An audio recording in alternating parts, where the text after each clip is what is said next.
The little ball forward. Joe Miller, the early cross. Well, Jerry Craney so close to making it number 2. An excellent move by Celtic. The ball stabbed out to the right into the path of Joe Miller. He hit the early cross, and there was Craney getting the touch. Slackman for Rangers. Nisbet to Spencer. Nisbet taking on Rogan. A good cross, Mo Johnston. The ball deflected as he was challenged by Darius Dovcek. The Rangers have the corner kick. Well, Rangers finding the way onto that byline again on the right-hand side. It was a lovely little ball coming in here from Nisbet, bent it in, and Mo Johnston was annoyed, really, he didn't score from it.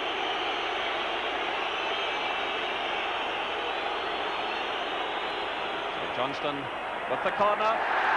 Well taken by Pat Bonner. He takes a bit of a knock. Bonner at full stretch. Good handling again by the keeper. So many players around him, he just couldn't afford to drop it. Colliding with Scott Nisbet. Forward now to McCoist. Just puts it in play. Support from Mo Johnston. McCoist.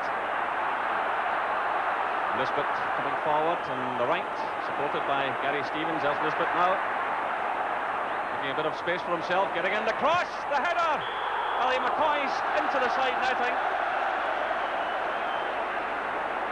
Well, Nisbet finding space for himself on the right. It was played to him by Gary Stevens.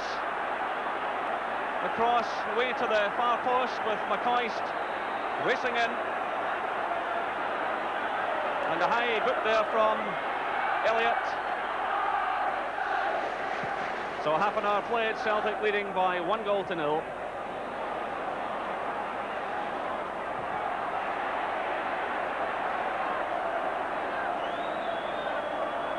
Tries to Nisbet.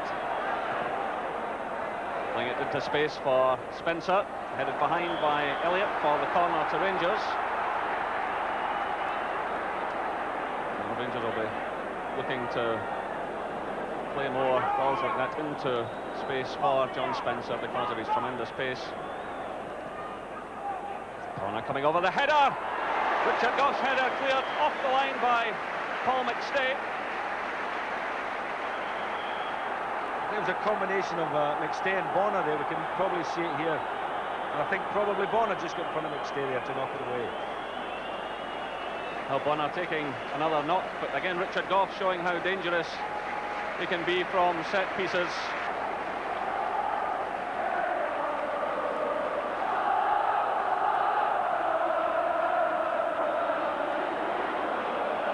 As Nisbet takes the corner.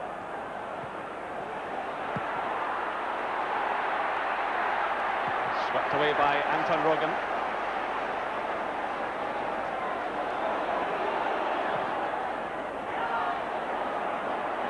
Running into trouble.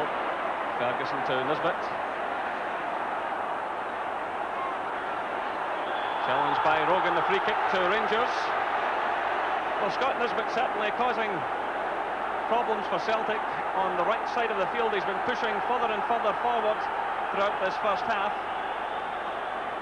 Starting in the right back position, but pushing forward out every opportunity. Here he is with the free kick headed on. Great save by Bonner. Well, the flag up just below our commentary position as John Spencer is coming in, but the flag going up and the free kick to Celtic, the ball headed on.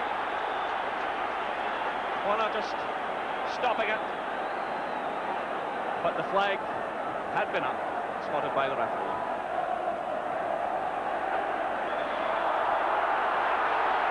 The referee is calling over Tommy Coyne. Bit of a tussle there with Richard Goff, and it looks as though Coyne will be booked. There's Coyne's challenge. The referee obviously not happy with it, and now speaking to the Celtic striker, so the yellow card shown. So Dodds of Rangers and Coyne of Celtic both booked.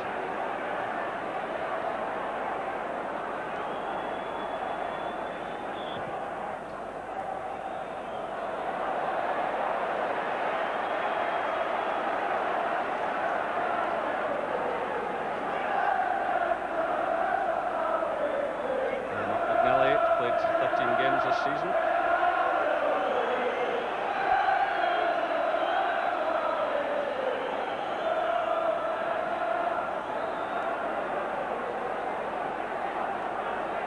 And it's Cowan for Rangers. Long throw. Well, he was looking for the head of Richard Gough. Elliott doing just enough to put him off. Going, getting away from Spackman and winning the throw-in. So 4 minutes of the first half left.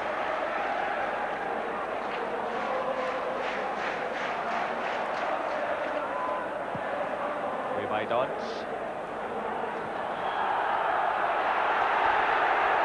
Free kick against Paul Elliott.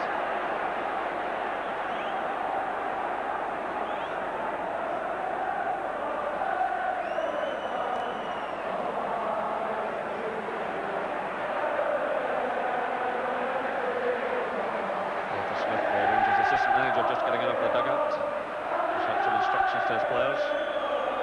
Richard Gough well forward. Out jump by Elliott. Spencer. Elliott again. Well, Elliott and Gough topple to the ground. The referee jumping in between the two players. Well, another flashpoint developing as the ball was cleared. Players squaring up to one another. Elliott there getting involved, putting his foot in.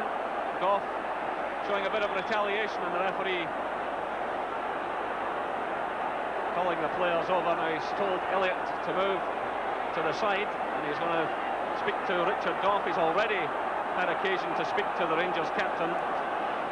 Actually, this has been simmering for the last sort of 5 or 10 minutes between these two. And corner kicks at the other end of the field as well. There's been a little bit of to and froing. And the referee, in fact, is saying that. You know, I was watching you get on down at the other end of the field as well. So I don't think either can complain. The yellow card shown to Richard Gough.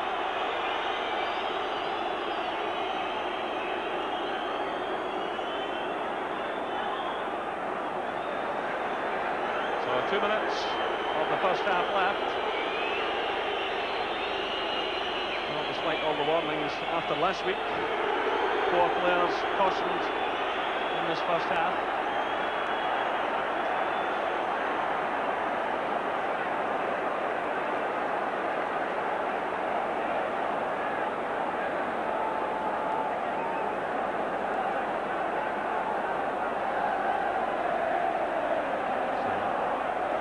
The ball played by Dobchek to Bonner.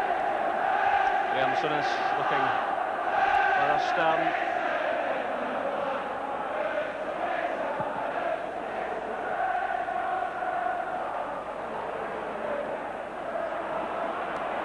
Spencer. Dobchek cutting it out. Looking for Tommy Coyne. That was too ambitious. So we're inside the final minute of the first half, plus of course any injury time to be added on by referee Smith. Celtic will just want to keep things calm and keep that psychological edge as they head for the dressing room at half-time.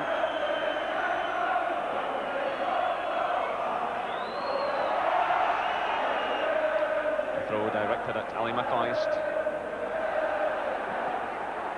Out of play by Anton Rogan.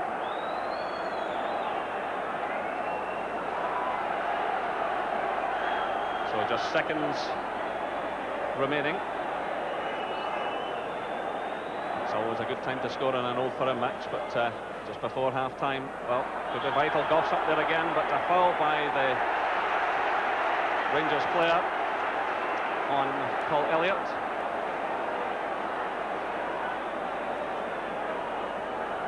So we're now into injury time.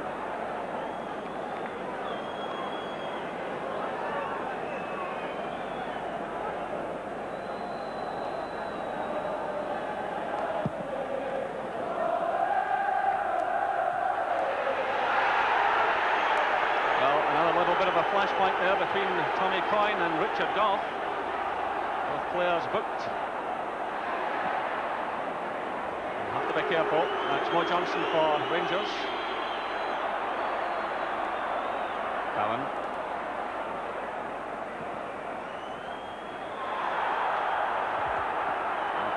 The referee calling over McNally for a late challenge.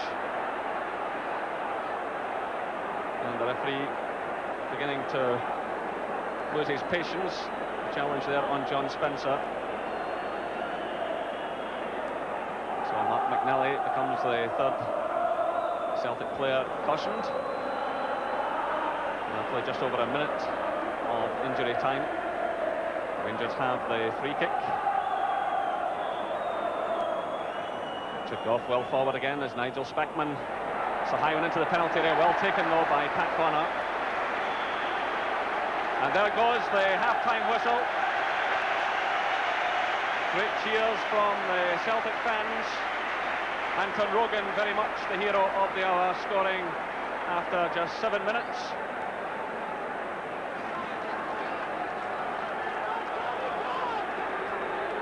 So the half-time score here at Parkhead, Celtic 1, Rangers 0.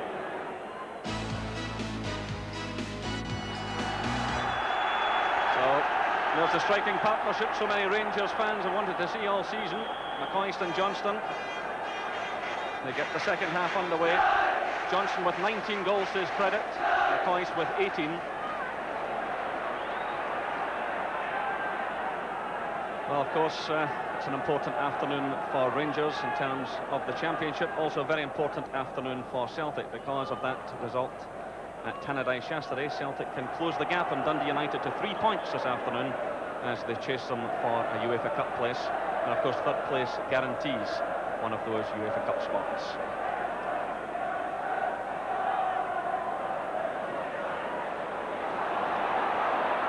Davy Dodds in the early action, sending the ball out of play. He was put under a bit of pressure there by some slack passing. Nice little turn by Paul McStay as he gets away from Spackman. Now Tommy Coyne and Richard Goff are getting involved again off the ball. Coyne fell to the ground there, still play going on though.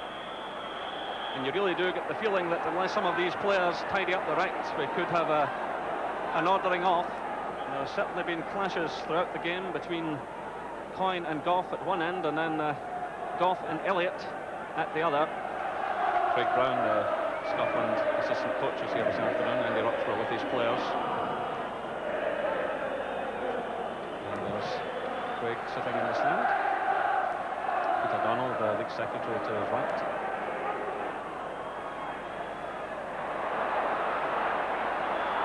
Well, Johnson takes a tumble as he's challenged by John Collins in the free kick to Rangers. So that will be the signal for Richard Goff to come forward. Collins taking the feet away from Johnston. So Rangers pushing just about everyone forward. Richard Goff on the far end of the penalty area being watched by Elliott. McCoy's getting a touch, a chance for John Spencer, and it's cleared by Elliott. Well, what a chance for Spencer, the ball falling into his path right in front of goal. I think Ali McCoy's got the merest touch as the ball came over, and it was Paul Elliott to Celtic's rescue as McCoy's getting the little touch and Elliott sweeping it clear.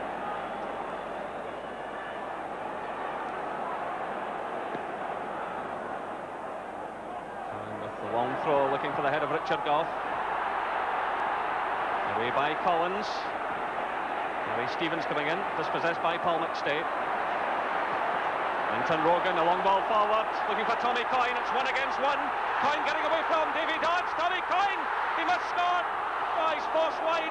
Still Coyne. Joe Miller. Joe Miller makes it 2-0 to Celtic.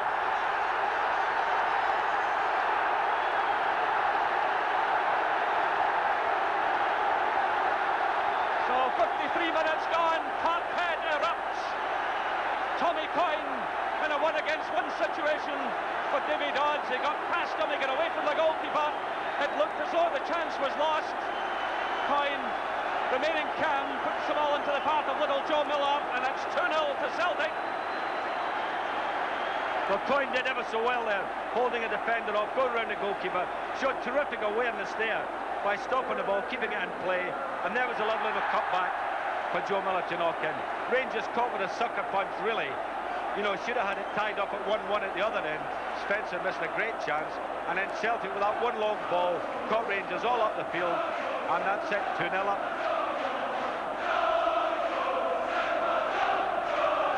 Well, Joe Miller's 10th goal of the season.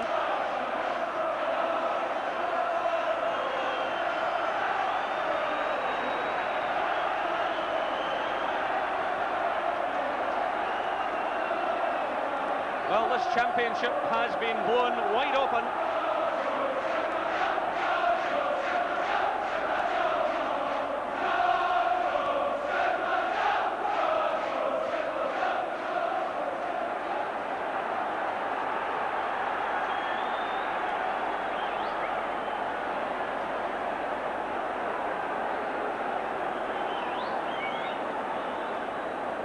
With the throw, Rangers really must get themselves back into this game quickly.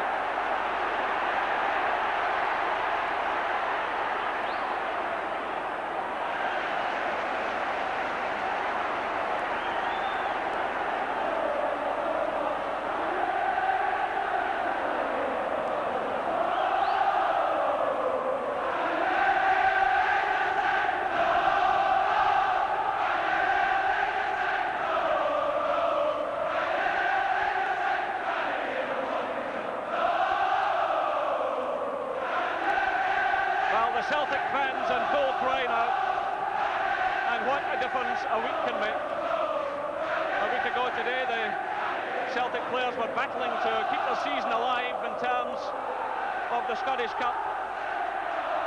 Now they're mounting a real challenge for a UEFA Cup place as well, keeping two avenues open to Europe. And it's almost 2.5 years since Celtic last defeated Rangers in a Premier Division match. That was 9 games ago. Rangers, in fact, taking 7 points out of the 8 last season. The ball aimed at Nisbet, he gets the touch.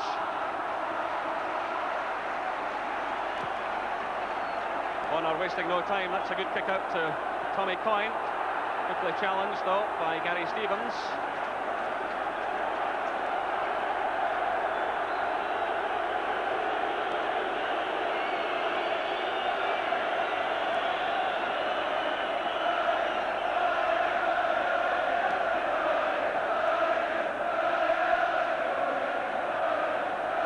Spencer to Nisbet.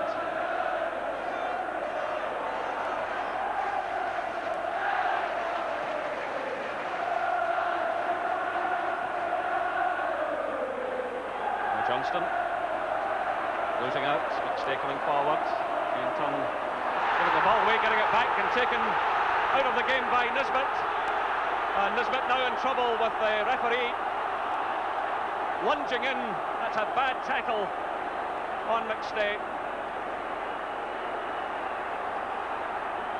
Well, McStay had almost been caught in possession. He got away and then taken from behind by Nisbet. And it's a red card for Scott Nisbet. Nisbet has been ordered from the field by referee George Smith.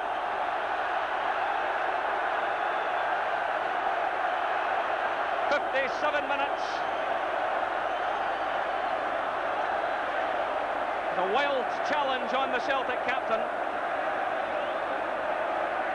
Well, it was a crazy tackle, really. Graham Souness must be wondering what the hell's going on with his players, because they're doing the most stupid things. I mean, that was a crazy tackle. You know, Paul McStay was playing the ball away. Nisbet could never have got to it, and to throw himself in like that from a back was just plain crazy.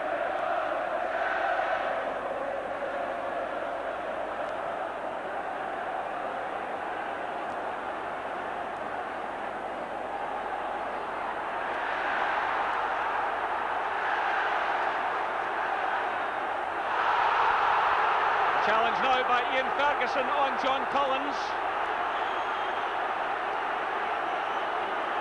This could be a replica of last week, because, you know, Rangers have certainly just gone now. I mean, that but diving into everything. Well, the referee wants John Collins over as well. I think he may feel that Collins made a slight meal of it, but the challenge was certainly late. He's now speaking to the Celtic player, Paul McStay, the Celtic captain, intervening. I think Collins had to jump, otherwise he was going to get quite a crack on his shin. So the referee has had a word with both players.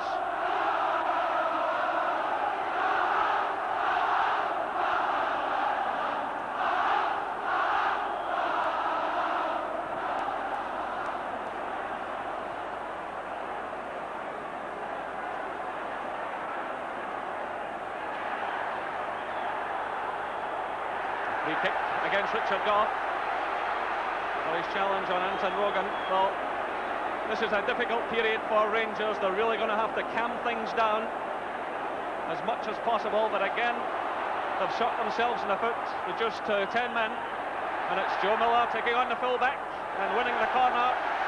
Nigel Spackman pushing it behind for the corner kick. Chris Woods screaming instructions to his defenders as Paul Elliott moves forward for Celtic. So 60 minutes gone, Celtic leading by 2-0. Ellie's cross charged down by Spackman, away by Spencer. I'll check for Celtic.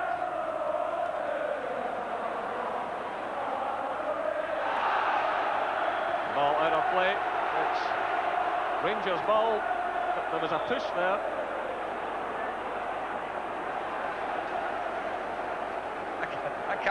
I mean, Cowan just pushed him in the back there, and the linesman standing looking at it, and they give Rangers a throw in. It's hard to understand that one.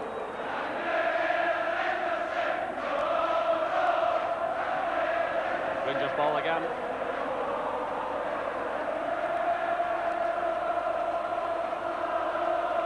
Referee having a word with Joe Miller.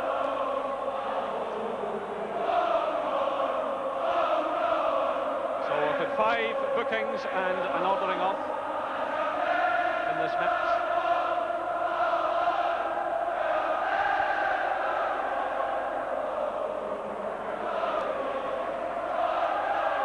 Well, the Celtic fans in full cry now.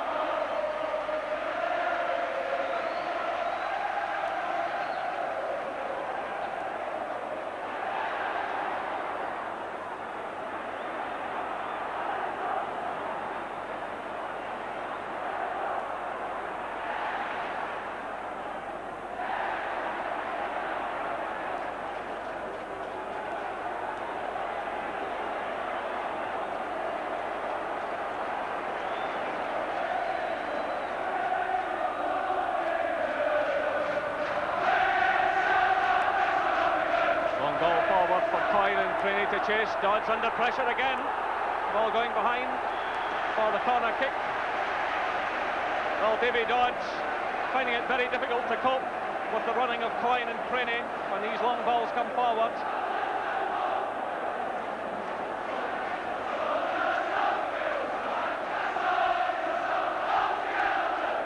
Elliott there again as Miller prepares to take the corner, being watched by Gary Stevens and Richard Gough. Anton Rogan with the shot. I think it's quite remarkable, Ian, that the corner kicks for Celtic, the way Gary Stevens is looking into the face of Paul Elliott, he's not looking at the ball at all. Well, I mentioned that from the first corner kick that Celtic got, and I can't believe it, because if he's looking at the face of Elliott, he's not looking at the ball, so therefore he can't be playing the ball, so it must be a foul.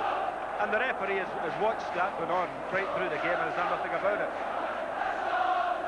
McCoy's under pressure from that kick out by Chris Woods, and now Craney has it. McStay, Miller's wide on the right, Miller racing in.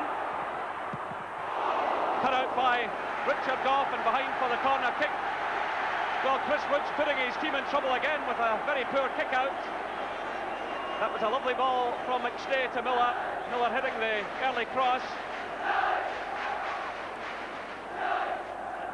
Shot corner this time. McStay driving it forward. Off the line by McCoy. It was Coyne's shot. Craney. Jerry Craney. Nope. The referee, in fact, has chalked it off. The referee has chalked it off. McStay driving it across the face of the goal. It was Coyne's shot taken off the line by McCoist. And then Crenny sending it forward. Nice first touch play by Rangers. A free kick. And Paul Elliott already booked at the referee, contenting himself with the free kick there. Rangers making a substitution. Ian Ferguson is going off. And Sandy Robertson coming on. Here come Rangers now. The chance on for John Spencer. It's cleared off the line by Anton Rogan.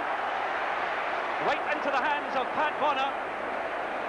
Well, that's the second chance. Can you believe this? I can't believe this at Rangers are missing the chances like this. I mean, you're talking really just simple knock-ins. And Mo Johnson, I think, on the line there may even have helped us keep it out.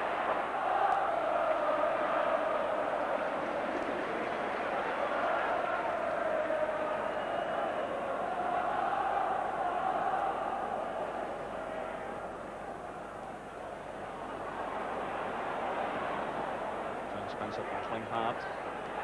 Up by Spagman. Here's Mo Johnston. Well, right into the hands of Pat Bonner.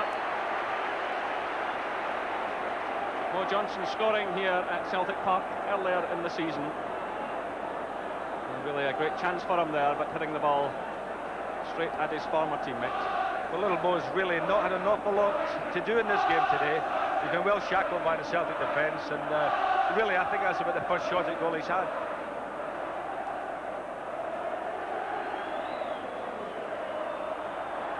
McCoy's good ball through to Sandy Robertson. Gary Stevens. Johnston. Stevens back to Johnston. Good challenge by McStay. Walker getting in ahead of Dodds. Joe Miller racing through. Miller getting away from Cowan. Fine save by Chris Woods.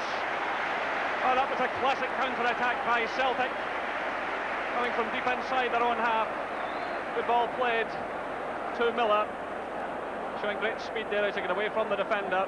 And good goalkeeping by Chris Woods.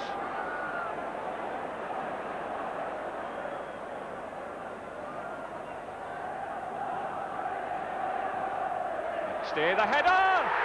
Tommy Coyne!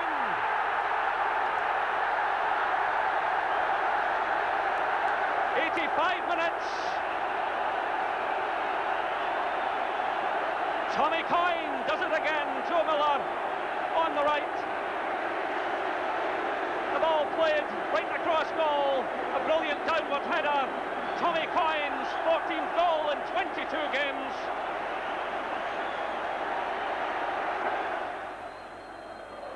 Two and a half years they've waited to beat Rangers in a Premier Division Championship match. They're doing it now at the 10th attempt, and with some style. The offside flag goes up against Ali McCoist. So we're now moving into injury time.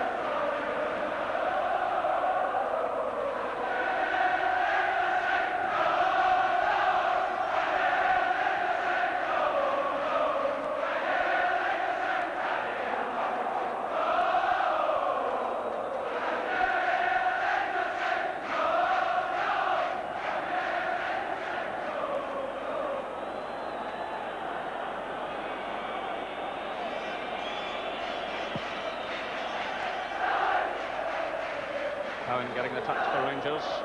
Elliott above Johnston. Free kick to Rangers. Foul against Andy Walker.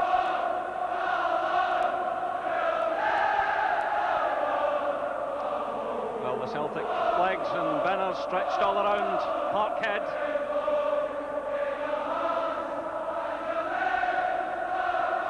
Elliott beating Goff. Picked up now by Sandy Robertson.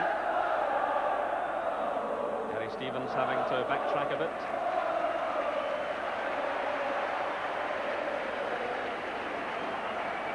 So the referee checks his watch. We've now played over a minute, and there goes the final whistle. Scenes of jubilation on the Celtic terraces. A shake of the hands there between Joe Miller and his captain Paul McStay.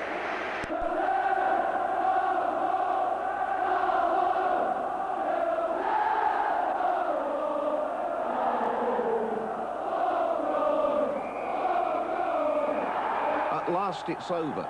Celtic paint the Scottish Championship green in this their centenary season. For the 35th time in those 100 years, the club formed to help the poor in the parishes of the East End of Glasgow are the best in the country.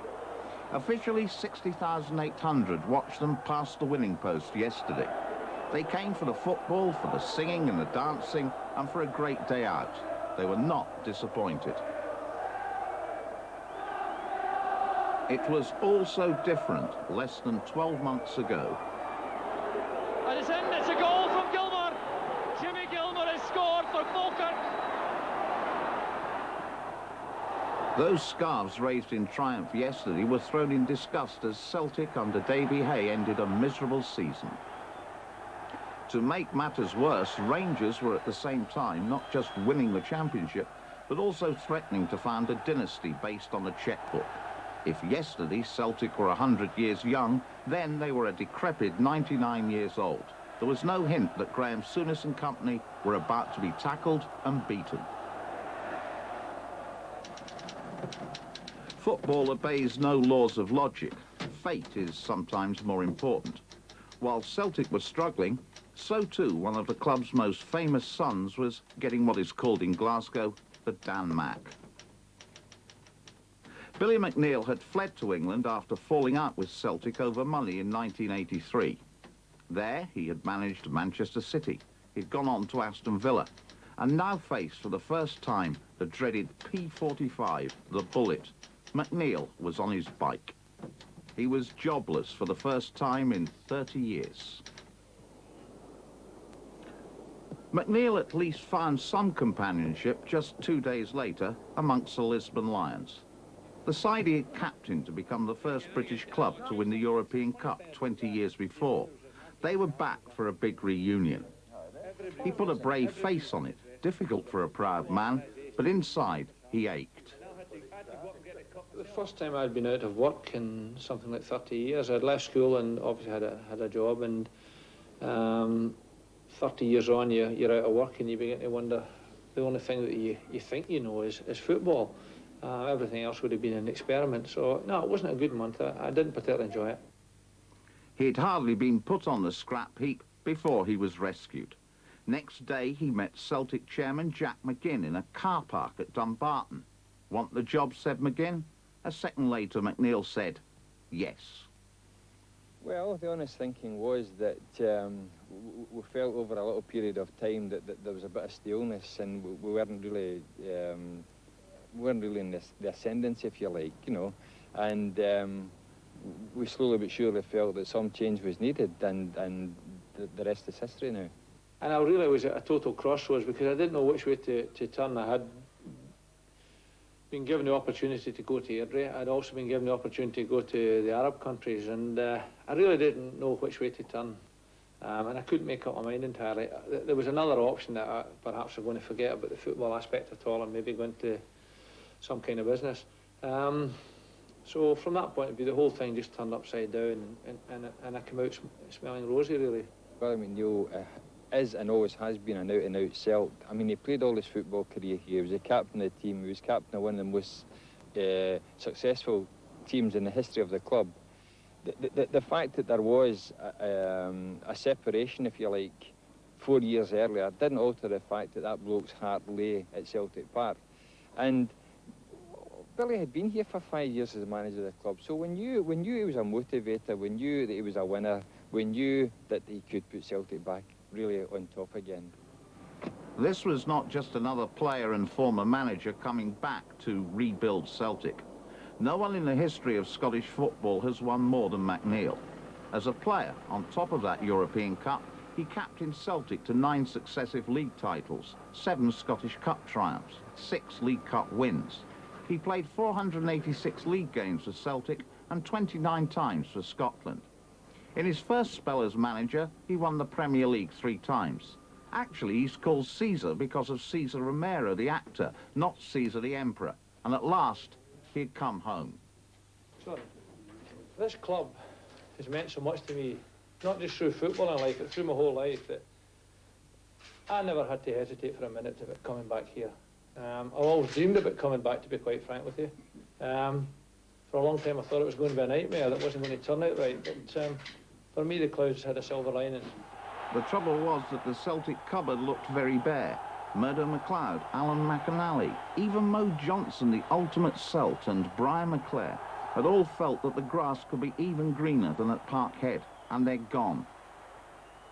It was very disappointing because, in particular, we lost the best potential strike force, really, if not in Scotland, certainly.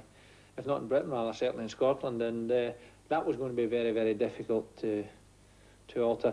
Equally, I had signed Brian McClare before I left for England, and Maurice Johnson was the kind of player that would have appealed to me. You know, he was a challenge, but both of them were very, very exciting players, and obviously could score goals.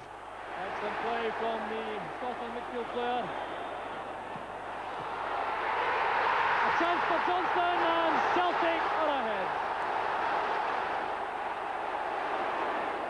Archdeacon. Chance again for Celtic. Brian McClare. 2-0.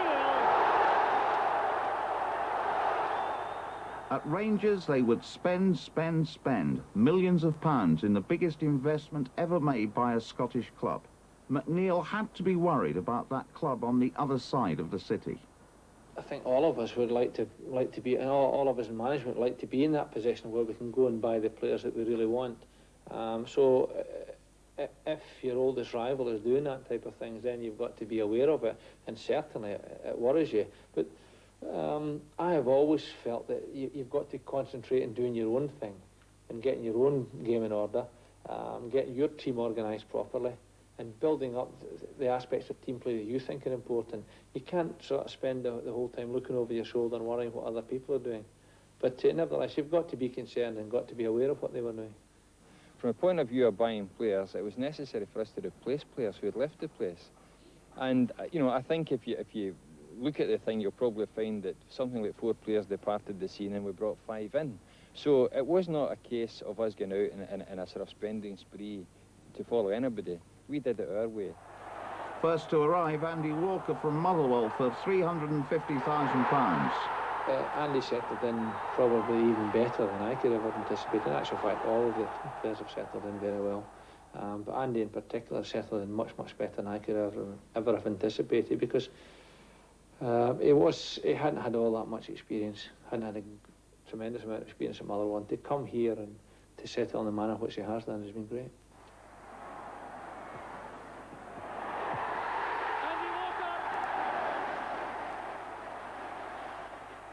In Billy Stark's case, we needed goals from midfield. Now the chance for Stark. Well, that's brilliant play from Aberdeen. So when I contacted Billy, he was delighted, but he had to be patient because I didn't want Billy Stark to be the first signing. I felt from a psychological point of view it was important that I didn't put too much pressure on him, because I knew there would be people who'd raise eyebrows at the first signing being Billy Stark. As it so happens, Billy's become a very, very firm favourite, and everything went very well. But he's a good example. He's a good player, but he's also a good example in the dressing room. He's a good example in the training ground as well. With the corner. Magnificent head at it, Billy Stark. And he had no problems persuading Cornishman Chris Morris to sign from Sheffield Wednesday for £100,000. I don't think that anybody in the football world with any sort of knowledge of the game cannot know of Celtic. I mean, one of the biggest clubs in the world, fantastic tradition, fantastic support, legendary club, so nobody needed to introduce Celtic to me. When I came at first, I did inquire for another Scottish player with a Scottish club, but I mean, the fees they were asking for were incredible, so I quickly switched the attention to Chris, and while there was a little bit of a gamble bringing someone from south of the border up here, he's settled in so well and he's become a very, very firm favourite.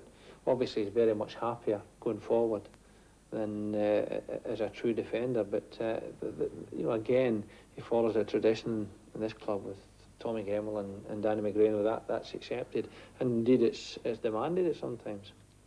But a few signings do not make a season. Celtic struggled before they succeeded. Ball is in trouble. Eric Ferguson. 2-1 to Dunfermline, and that was a disaster for the Celtic goalkeeper, Pat Bonner. The signings had been sensible but not spectacular. The fans wanted Charlie Nicholas. McNeil was tempted, but when the club record was broken, it was Frank McAvenny, £850,000. His type of player has always appealed to me. I was a centre-half myself, and I know the difficulties that you can have with someone as determined and as quick as Frank. And that was one prime factor in the whole thing. Equally, if you look at Frank's career, albeit he made a big move down to England and has made a bigger move back up to Celtic, he hasn't had any great share of honours. I know he's had some international caps, but in the playing sense, he hasn't been in a situation or in a team that's given him the opportunity to win prizes. I felt it was important that ambitious players came here, players that felt they still had a lot to prove, and I felt in Frank's case that was there in abundance. But more importantly, he's quick, he's aggressive, and I think he's always capable of scoring goals, and equally he's always capable of creating situations where people around about him will score goals. Joe Miller stepping away from Law. Next day's pass is McAvenny. In the middle is Andy Walker, and Celtic are ahead. We have taken a grip of the match at the start of the second half. Certainly didn't have things all their own way in the first half, and conscious of that clearly as McAvenny comes inside. There's Burns. That was magnificent. Headed by McCormick. Returned by Rogan. Here's McAvenny. Willie Stark. The inevitable finish from Willie Stark, and Celtic make it 3. Celtic looked to the Granite City for the last piece in the jigsaw. Joe Miller at £650,000. Forward, finds its way to Joe Miller, a chance for the equaliser. Yes! Joe Miller has done it for Aberdeen. Initially, we went to Aberdeen and asked about Joe Miller, and they said that under no circumstances would they sell him to us. That wasn't a personal thing between Aberdeen and Celtic. It was just, I think, a common sense attitude at that particular time that they didn't want such a talented young player to come to another Scottish club so their fans could see him regularly. I think they were perhaps resigned to the fact of losing him, and they may even have hoped that some of the English clubs would have come in and taken him. In terms of creative accountancy, McNeil's shopping had not been expensive. With the players going and those coming, he'd spent just £200,000. Scotland captain Roy Aitken was, of course, part of a spine of talent and experience already at Celtic. Pat Bonner, Ayres goalkeeper at the European Championships this summer, was there. And so too was Paul McStay, named Footballer of the Year today, and the one Scottish player that McNeil regards as truly world-class. But they'd all been there in the last forgettable season. So what piece of chemistry was McNeil to bring to the team who would be champions? He's a motivator. He's a winner, and that comes out, and it spreads motivation throughout the club, and that's been a difference this year, that we've really had a great desire to win this year. He likes to take part in training sessions, he likes to kid on, and people like Frank McAvenny are ideal for him, because he loves bouncing off people like Frank McAvenny, telling him where he was at the weekend. We talk a lot about the game now. There's a lot of time spent on opposing teams, opposing players, and the whole system, the whole place is really alive at the moment. I think he's, last year we were a wee bit down, losing out in the league and honours last year at the end of the season, and he's come and he's rejuvenated everybody. He's just done simple things, just wee simple things that people forgot about. He had a meeting, brought everybody in, and sat us down and told us. One example was that he didn't want any more jeans. He says he didn't know which was nice jeans or bad jeans, so on. So he says no more. Wee simple things like that made us a wee bit more professional in our outlook, and I think it's rubbed off. Yeah, I think he's brought a willingness to the players, no, a sort of determined attitude, which I think was lacking a wee bit the last couple of seasons. No, we all wanted to win, but maybe that wee edge when the big games were there, maybe we let ourselves down. No? Like the run-in we had Rangers, Dundee United, Aberdeen. No, these games we had to win maybe the last couple of seasons and we didn't, but this year we proved that with the new management there behind us, we went out and done it. The very fact that Celtic are, you know, one of the top clubs in Britain demands a certain style of management, I think, and the manager at the moment, for me, has got the charisma and the character and actually revels in the job, really enjoys it. And that, allied to his knowledge of the game, along with Tommy Craig, has been the recipe for success this season. Between himself and Tommy Craig, Tommy's been very influential too. The two of them has brought about a whole new style. Really, we never had a style when we played with Celtic over the years since I've been there. We've just gone out and played. This year, we've concentrated a wee bit more on the defensive side, but the defensive side taking into account the whole team. When other teams get a ball, our forwards become the first guys that start defending. I mean, you don't win anything at Celtic Football Club, it's a disaster, and that was the case last season. But we knew we had good young players to come into the side as well. We knew that there'd be money available for the manager to spend, and he spent it very wisely indeed. What they had got was a hard man, not a good loser. And what they had to do was to go out and work and play. We just concentrated and take each game, and bit by bit, the results started to fall together, and all of a sudden players started to develop that bit more confidence.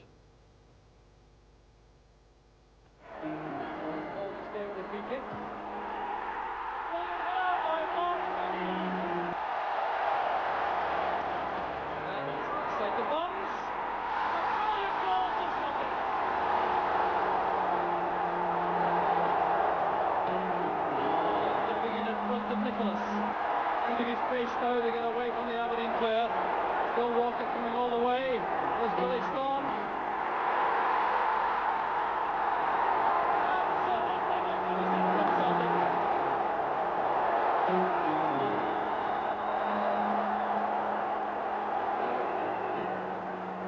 Oh, this is very quick. Connor being careful, and he wasn't careful enough.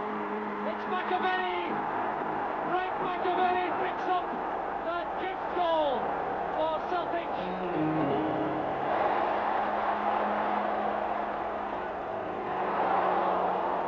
Sandy Walker going through and Roberts. No mistake this time.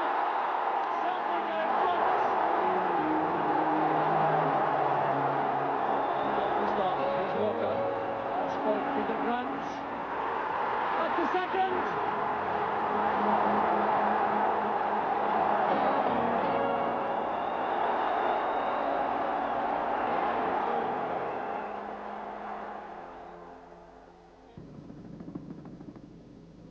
It was always desperately important for Celtic to win the championship this year. Since January, to the usual repertoire of supporters' songs, the fans were also singing Happy Birthday. Founded in 1888 to help the poor, and in those days too there were plenty of them, they were created by Brother Walfrid. And they had gone on to become half of an old firm, the biggest rivals in a city where football shouts out loud. The first city in the world to attract crowds of 100,000 and more. In 1967, under the massive presence of Jock Stein, they had become more than just a Scottish legend. They had become the first British club to win the European Cup, beating Inter Milan in Lisbon. And it was Billy McNeil who had the job of picking up the biggest prize in club football, to the delight of a whole country. Celtic have always been, well, unpretentious. They guard their traditions fiercely. Their ground is homely rather than baronial, although in centenary season they've added a new front door and given themselves more space and just a hint of middle-class gentility. Their hold on their supporters is total. When an exhibition of Celtic memorabilia was put on display at the People's Palace, the City of Glasgow's museums department, had they been football people, would have been well advised to call it an all-ticket affair. Their centenary will also see them centre stage as well as centre circle, as a play celebrating their birthday is performed in Glasgow's Pavilion Theatre. It just proves how much a part of the very fabric of Glasgow this football club has become. It's inconceivable to think about this dear green place without them.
Just them being supporters were drained emotionally, and so it was very difficult for the players, physically and mentally. I think every one of us knew how important it was. We knew that so much would depend on the result of that match. We might have gone there and said we'd been satisfied with a point, which would have done us in many, many ways. But the very fact that we didn't accept a point and wanted the victory made all the difference. Had we not had that victory, had Rangers won, then it would have thrown the whole thing into the melting pot again. Celtic rolled on with only one hiccup. They lost a 31-match unbeaten run to Hearts at Tynecastle last weekend. There was something human about that defeat, though. It proved they suffered from nerves. It also meant that the title could now be won on April 23rd, exactly the same date they had won the league on their 50th anniversary in 1938. So the party wasn't held in Edinburgh, it was delayed for another 7 days, but it also meant that paradise could be enjoyed at Paradise. Come as you please, no formal invitations required. Oh, it's tremendous, great. The big man, Cesar's made it all for us. He's made everything happen, you know. Unbelievable. I'd never believed it at the start of the season. It was with the signings of what happened at Ibrox. We thought we were going to be struggling to get a team together and that, like, you know. But it's just unbelievable, and we'll have a great day out today.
important years the club's ever had. And the fact that now we've won the championship, we'll be remembered as a centenary championship team.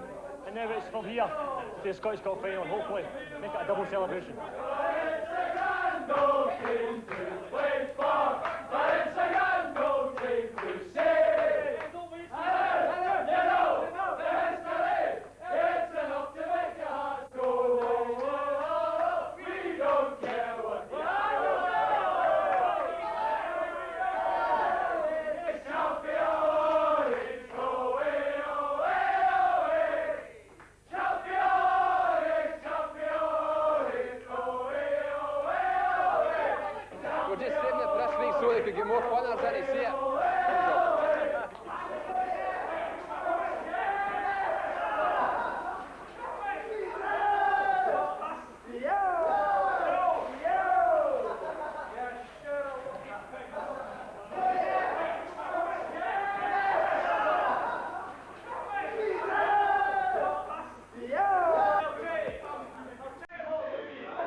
That we needed was there all season because of the fact that it was a centenary year. And in the games where things were relatively tight, that's the one thing that kept the boys going. The fact that it was the centenary year. On the day it was Bonner, Morrison, Rogan, Aitken, McCarthy and White, Miller and McStay, McAvenny, Walker and Burns, Subs, Stark and McGee, Peter Grant in plaster. Celtic have come a long way in 100 years and stayed the same as well. They say the joy has gone out of football. It's no longer the beautiful game, but they weren't at Parkhead yesterday.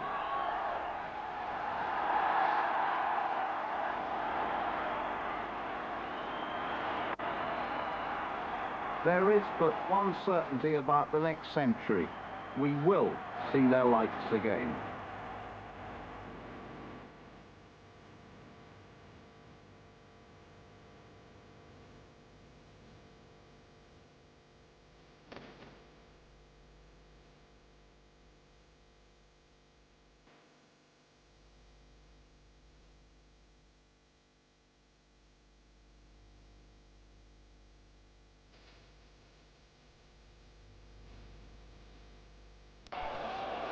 Fallon racing back. Still McCluskey with Sullivan taking over. It's a fine ball. That's screened there by McGarvey, headed home by Conor McLeod. Oh, it's picked up by Alan McCulloch, but there appeared to be perhaps a little bit of pushing in that box. Watch this one come over. It's Frank McGarvey leading very strongly on the 6-yard line, setting up that chance. Now Danny McGrain. Throw to Tommy Burns. Now McLeod. Sullivan. McLeod looking for Probin. Picked up though by Mocklin. There's McDicken. Good ball finding Mocklin, who's wandered to the left for the first time. Crammon supporting. And Street on the far side, looking for Burke. McAdam can't afford to wait for Pat Bonner. Good ball by McCluskey, finds Burns. Good refereeing, referee waving advantage rule. McGarvey, McCluskey. Great run from Sullivan. And certainly the next game against Liam. I think you look up front and Craig Beattie, you know, he's had very limited chances, but he's looked good. And guys like him are going to be the future of Celtic Football Club because they may well not be able to keep... Lost 3-1 against Celtic. That was their 10th defeat in a row against them. Joint caretaker boss Jerry Britton is one of 6 players missing injured. The other 10.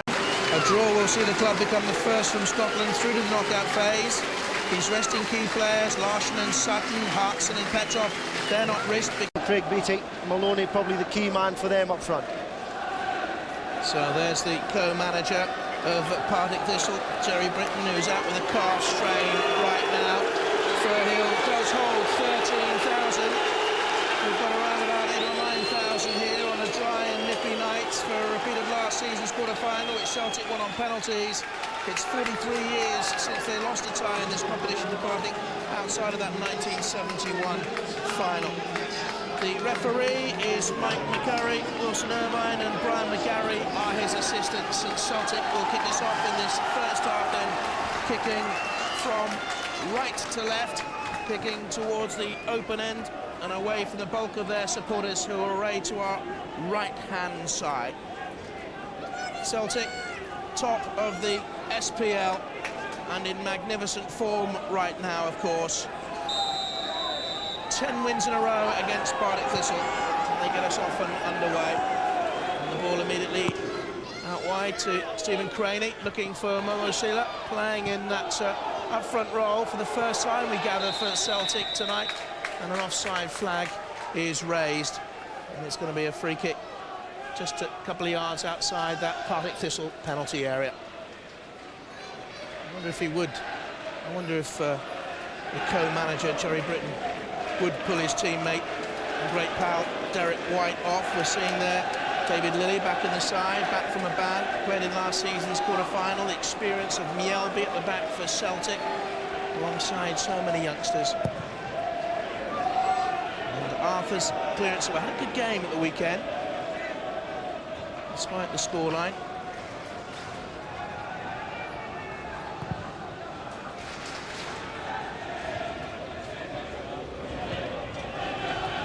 Celtic look for Michael Gray, England international, still is on the edge of the penalty area. Big team making the run into the box. Just behind him was Maloney. Mjällby. Craney. Jackie McNamara was fouled, the Scottish international. Part of the party who suffered such disappointment in Holland the other day. BT McNamara again.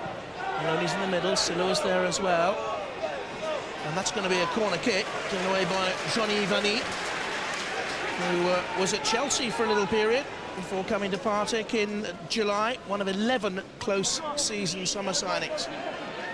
Well, you see already that Celtic getting plenty of possession, getting a good ball in there from the right-hand side. Johnny Vanny under pressure there from Michael Gray. Header away though by Annie to recover the situation.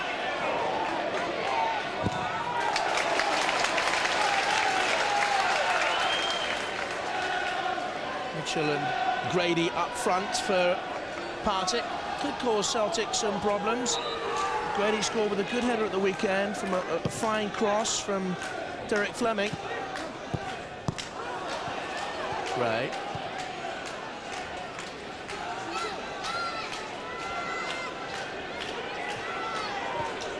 Kennedy brings it out. Now Lambert. McNamara looking for Silla. Quickly in was Derek White. And the free kick Celtic's way. 14 wins in a row against Scottish clubs, Celtic. With the 2 defeats this season at Anderlecht and at Bayern. Silla. McNamara. And again, Silla just out of your screen to the left-hand side had dropped in short. And Mjällby gives Marshall an early touch. Made his debut at St Johnstone in the Scottish Cup last season. Came on as a substitute for Broto.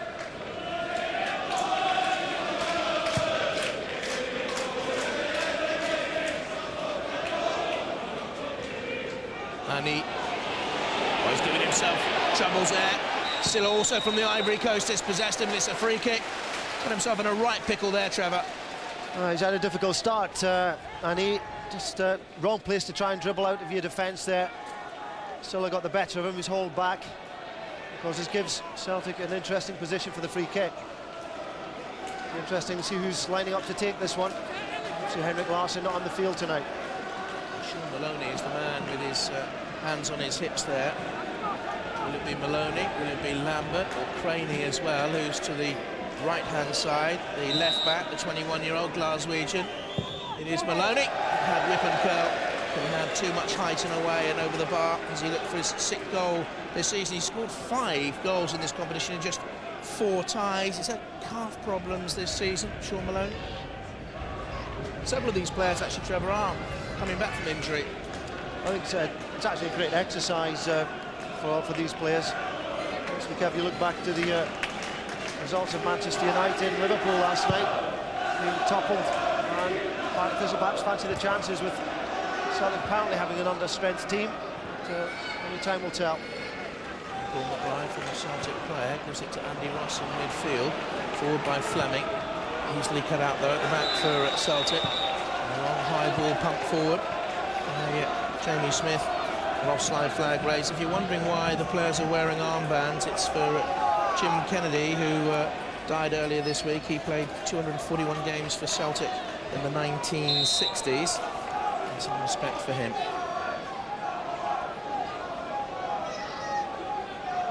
So, Arthur with the free kick. Nearly 200 games he's played for Partick now. He's from Bellshill, part of Glasgow. It's a firm header away. Strong youngster is John Kennedy.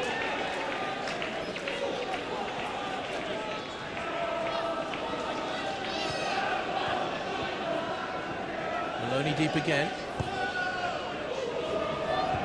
To Beattie, he's pushed in the air, and if he says it was fair,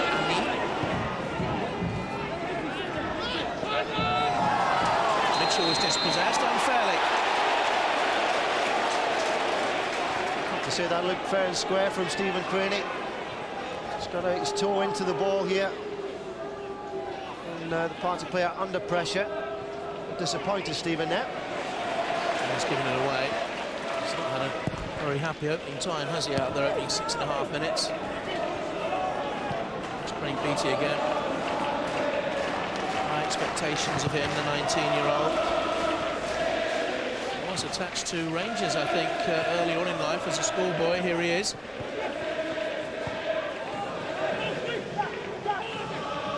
Maloney's in the middle if they can get the cross into him.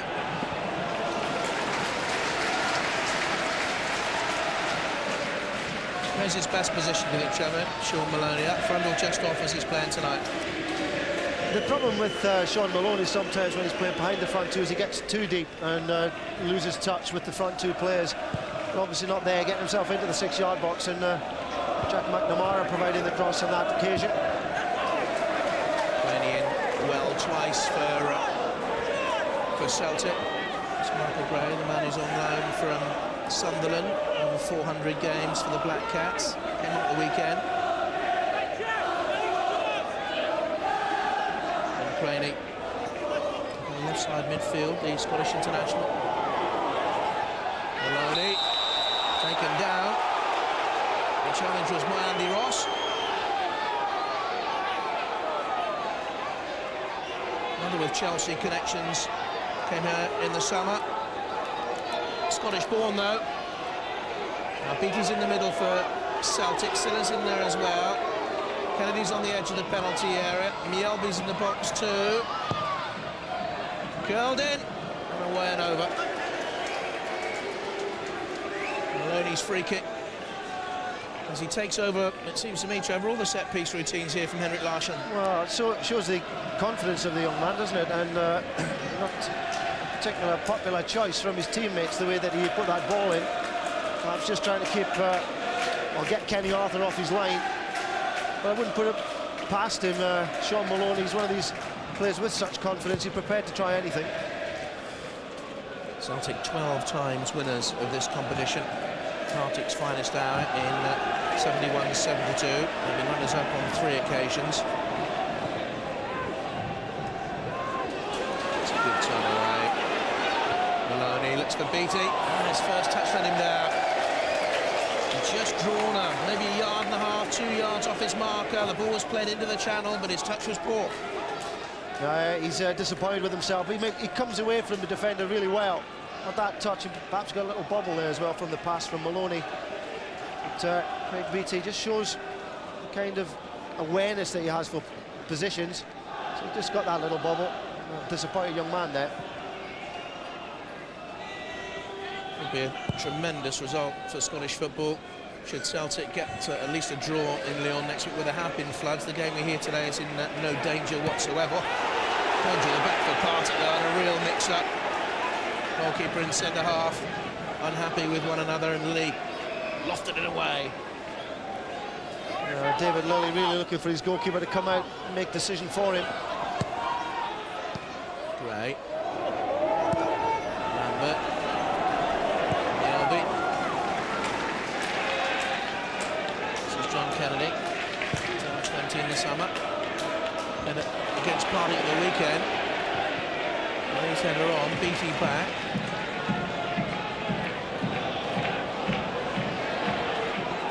Maloney, who's the main danger in these opening moments, isn't he? And he was deflected! Came off Ross. The keeper got down well to keep the ball in play. Well, I thought he did. The assistant referee disagreed. Let's have another look. Was this out? Well, good link-up play between Beattie and Maloney. The deflected effort coming in. Touch and go there from Kenny Arthur. Silla's header wide.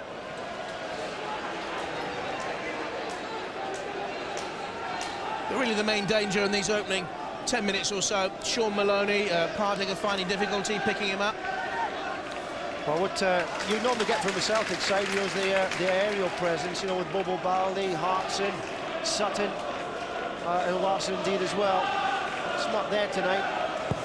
Kenny Arthur, a little bit unfortunate there. I think he just kept that one in. Kennedy get a second chance. Should win that in the air. Yes, Grady's gone down. James Grady, only 5'7" in that battle with Kennedy. Much the taller. And the arm came down on the top of the head. You can make comments about Celtic or Partick tonight. We'll hear them at half-time. You simply have to text us. We'll be taking your text messages, thoughts and questions or queries. Text the word comment followed by your views to 80088. Those texts will cost 25 pence plus the usual operator charge.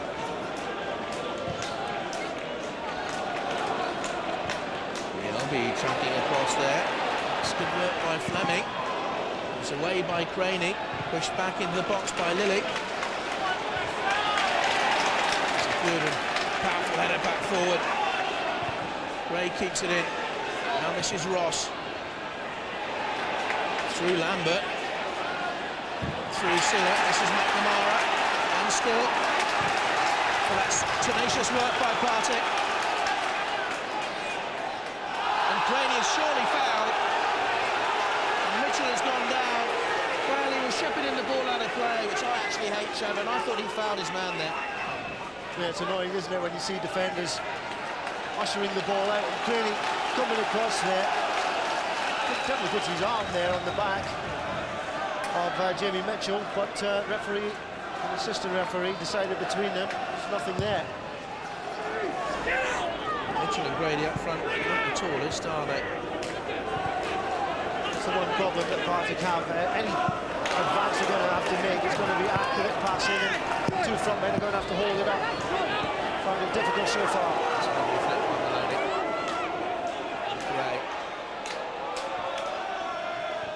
Lambert, Craney, Yarby has Kennedy away. And then Jamie Smith is on the far side.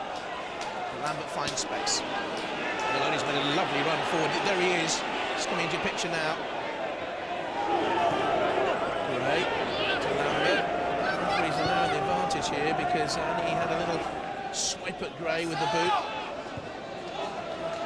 Kennedy and Mjolby has space. Celtic keeping possession well here.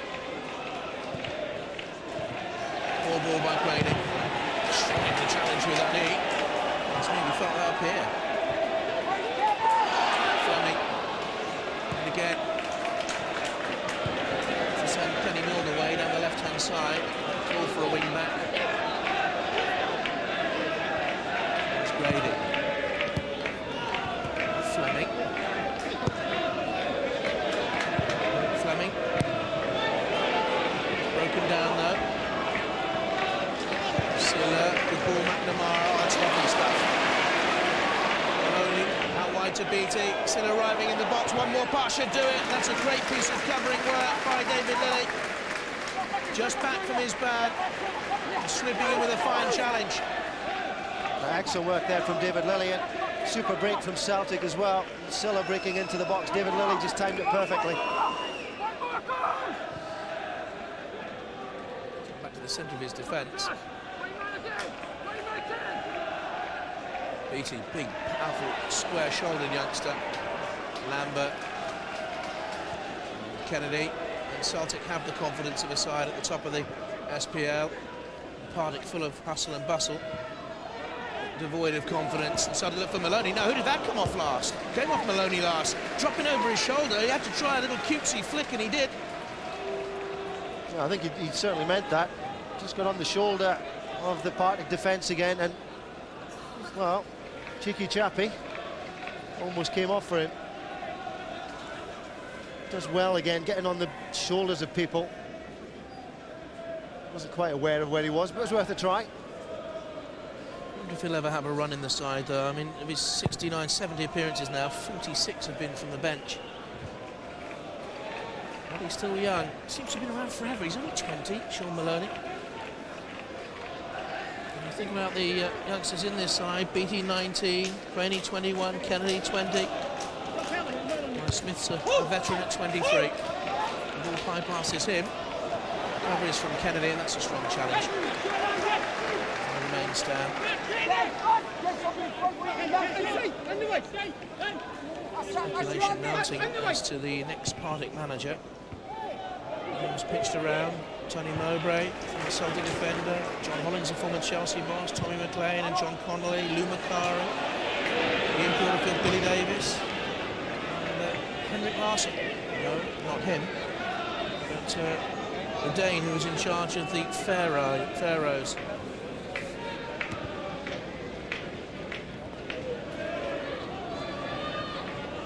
Moving forward. Always a bit scrappy. It's quiet as well, isn't it? Yeah, just waiting for a spark, I think, and midfield battle is nullifying things slightly. Certainly Celtic having more of the possession, more of the more clear opportunities. In fact, Partick yet really to test David Marshall in the Celtic goal. This is Brad. BT playing away to the left-hand side, open a big out. Momo Sillett struck it, deflected off Grant Murray. Derek White it was actually, and the keeper saw it.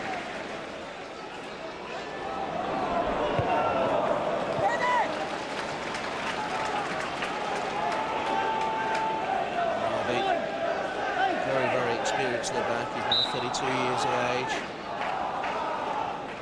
World Cups for Sweden. But injury struck again this season. Had knee and groin problems last campaign, I seem to remember.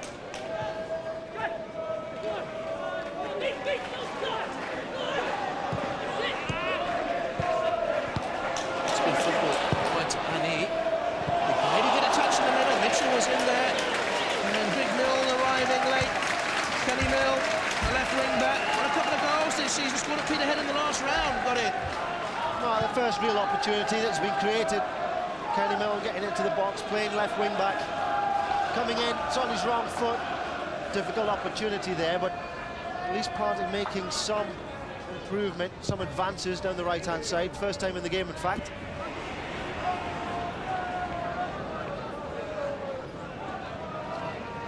Annie with the throw-in. Down the line he's got Mitchell, Grady. That's on by John Paul McBride. Mitchell was there again, Jamie Mitchell. Glaswegian was at Clyde for a long while, put 100 games for them, lively little player. Craney with the throw.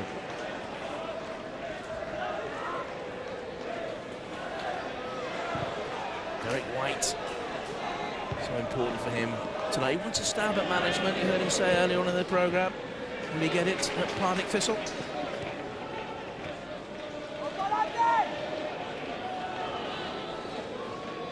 Arthur away. Melby should win that ball. Beaten by Grady. Martin O'Neill will want to know why. Mill. Derek Fleming.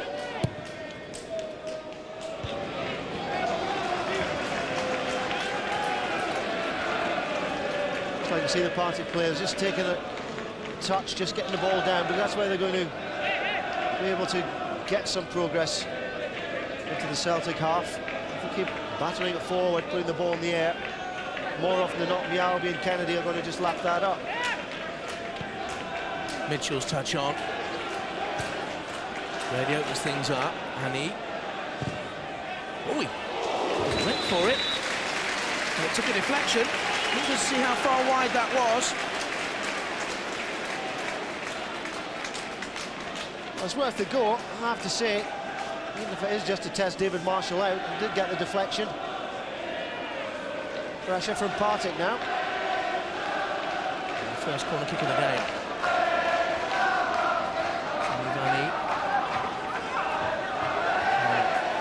Mitchell is in the middle. And Grady. And the centre-backs forward as well. White. Oh dear. Andy Ross and well over. Will he be a name Partick fans remember forever, like Alex Ray, captain of the side in 1971. He was a Rangers fan, actually. Ronnie Glavin, who went on to win the league with Celtic. All these Partick fans remember these great names. Alan Ruff, who also played for Celtic, was in goal for Partick that day. 53 caps. He won for Scotland. And Davy McFarland went on to become Jock Stein's assistant at Celtic. Alan Hansen's brother John was in that Partick side, I seem to remember, and players like Alex Forsyth and Jimmy Bone, who scored. And I wonder if Sheffield United and Norwich fans remember Jimmy Bone. Pat will put me right on this at half-time, or maybe you can, Trevor. I think he coaches at Ross County now, doesn't he? Certainly involved in football. Yeah, Jimmy's still involved, and certainly one of the stalwarts of Scottish football. Had a few jobs in his time, but certainly one of the old school, let's say. I know David McFarland was involved at Dumbarton. Game needs something desperately. Craney away. White's underneath it. Jackie McNamara looks for Beattie.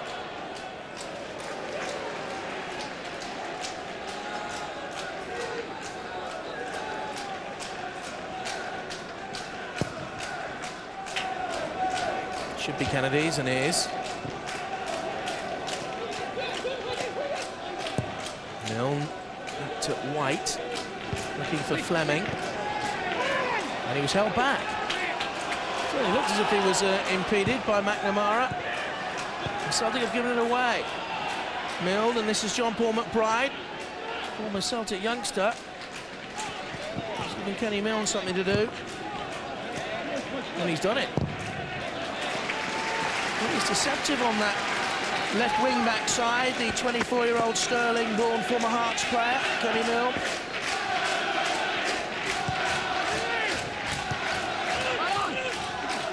Ross well under pressure from Silla. White had a spell at Middlesbrough. Riverside fans will remember that. McNamara to Gray. Craney has time. Hasn't used the ball to a great effect so far. Midway through the first half, just over, goalless.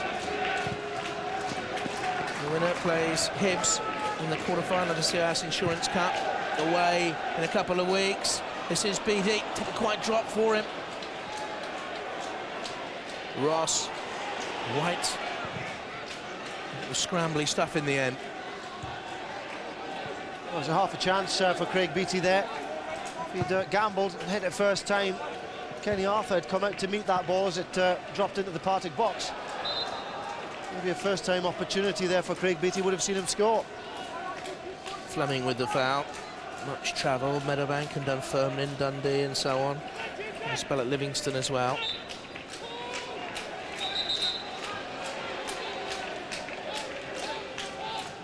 Well, Partick are doing okay, Jonathan, at the moment. They didn't want to give a goal away in the early stages of the game. They should have kept Celtic buoyant. They want to slog it out as far as they can, get to half-time perhaps at 0-0. See what the second half brings. Lambert saw the run of Smith. Wasn't the best of passes. Grant Murray away. Another player who came here in the summer from St Johnstone. Very diligent management of Partick over the years, as Pat Nevin was telling you earlier on. Not diligent defending there, it was rather shoddy and lackadaisical. We've got caught in two minds there, Kenny Milne. This could be expensive for Partick if they score from this. Melby's forward. Beattie's in at the near post, Silla in there as well. And he came to Kennedy. Good clearance away. And look for Grady up front, and it bounces kindly for him. Into Mitchell. Got support arriving. The cross can come in now. Chance for Partick. They were looking for a strong run of John Paul McBride in the middle, and it was too near Marshall. A good link-up play from Partick there, just showing that they can break forward. James Grady putting David Marshall under pressure with that ball into the box. So the young Celtic goalkeeper doing well. In goes McBride. Finally, Mjällby. Partick Thistle fans thought they should have had a free kick. Mjällby has Gray tanking down the left-hand side. The ball has too much pace. And the Thistle fans think that justice is done.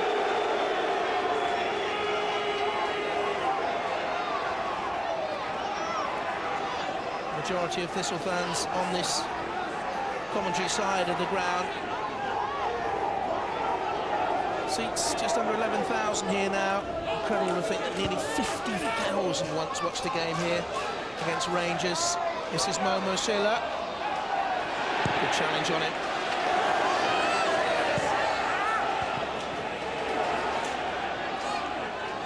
Mitchell taken down. Mitchell and Grady beginning to cause a few problems, Trevor. Well, getting on the ball more often now, and that'll just lead to some confidence. Partick doing fine, actually. You know, if they can feed the ball into these two, they're both sprightly and they're both game, and they will not give up, that's for sure. Offside, Mitchell.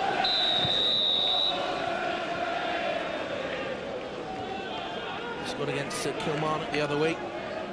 Jamie Mitchell. Their run is absolutely appalling. They lost that game 4-2. The worst ever run, 12 defeats on the bounce at the early years of the 1900s. Tail end of one season, the start of the next.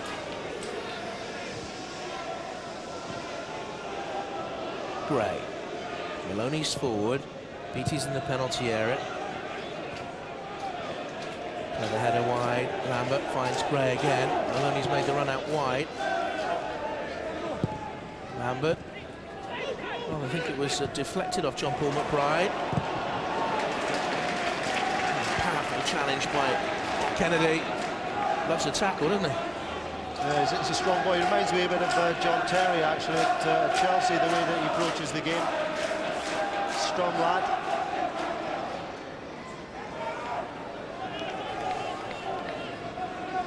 And Kenny Arthur then, another who played in last season's quarter-final defeat. Well cleared away.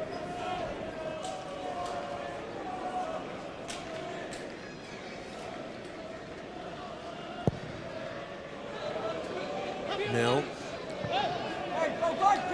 Big and strong and tall on that left-hand side. That's where the goalkeeper will look to play out to him with Jamie Smith out there.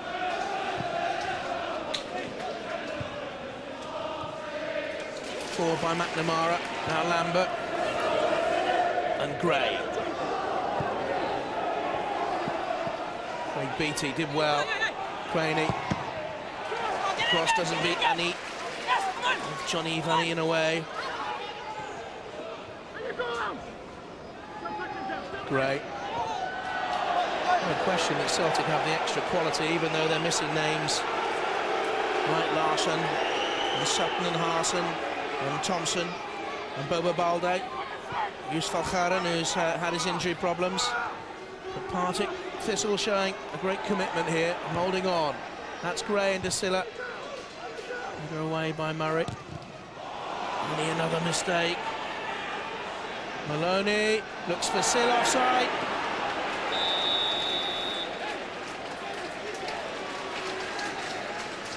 Referee saw the flag a little bit late.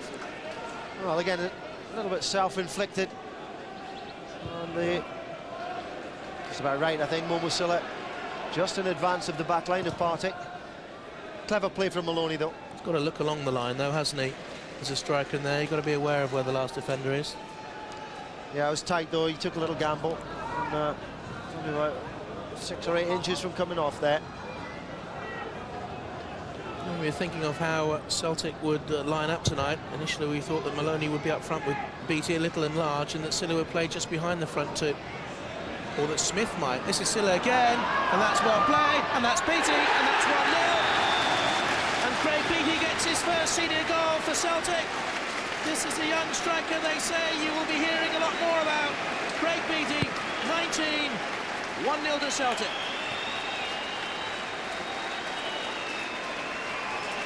Well, he showed his qualities, didn't he?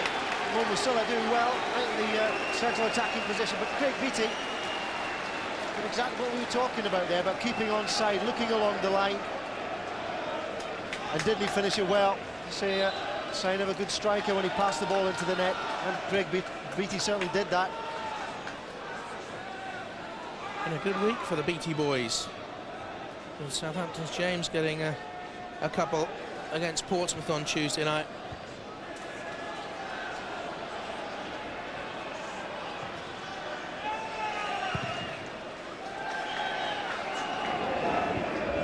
It's a ball header away. And a second chance, Smith from McNamara's pass. Has time. Craig Beattie again.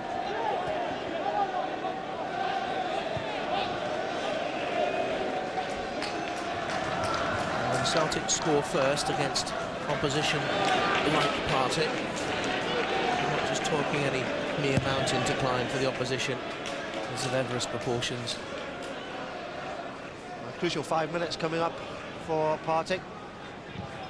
They've fallen behind, they mustn't fall further behind.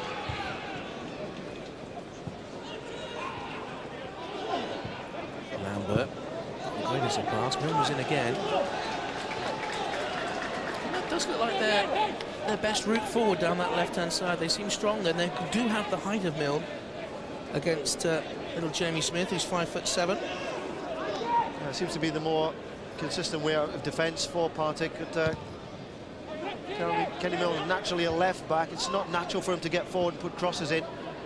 He's trying his best out there.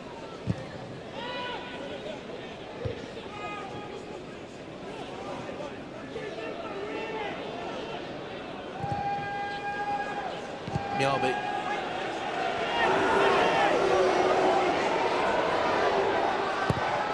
In comes the cross from Gray. There's Beattie again. And Kenny Arthur did well to drop onto that. Well, Michael Gray, first time he's really advanced down the left-hand side. Excellent ball in, Craig Beattie meeting it. Kenny Arthur equal to it. Good strong header.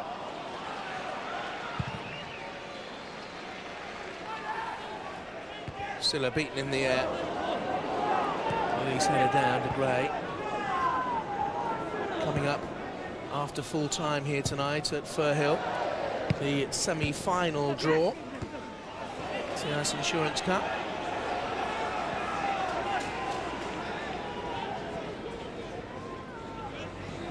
Rangers the holders, of course, having beaten Celtic last spring. There's 12 Old Firm derbies in this competition over the years.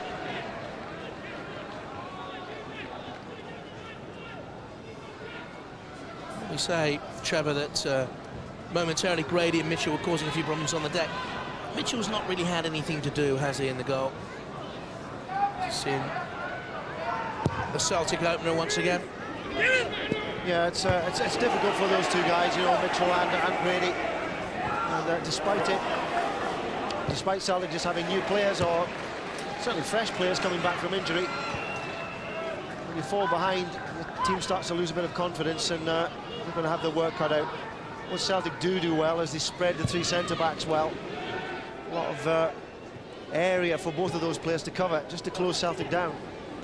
It's Lily away. Strong challenge by Mill.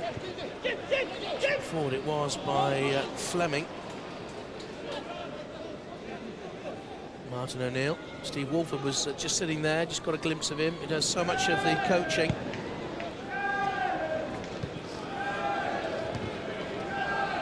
Murray's interception.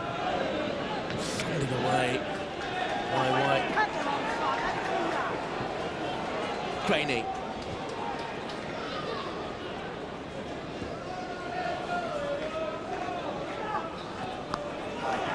Gray went on the inside to open up a little bit of a gap down the line to Beattie. Perhaps Graney should have released a little bit earlier. He allowed Partey to get to cover across. And Thistle did it well.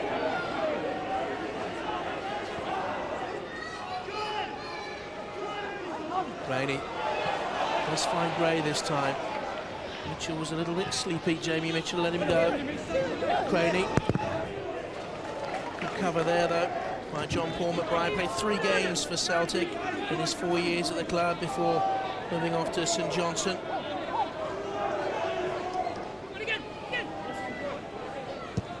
Right. Graney looks for Momo Silla. He's run off him to his right. It was McNamara. There's an extra zip about Celtic since the goal. Milner's done well there. Kenny Mill. Back comes Celtic. Almost lunging into the challenge and again.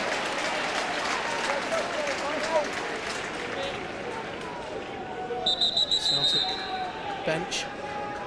Steve Wolf is just behind Martin O'Neill now. And the Celtic substitutes. Ulrich Lawson and Magnus Hedman. Stanislav Varga is there. Steve Guppy. He's had his dreadful injury problems. Hasn't played since March. And the very bright young talent of Liam Miller, perhaps find of the season, I should say. In the club, for what, some 6 years now, but has really come into the first team with a force this campaign, Miller.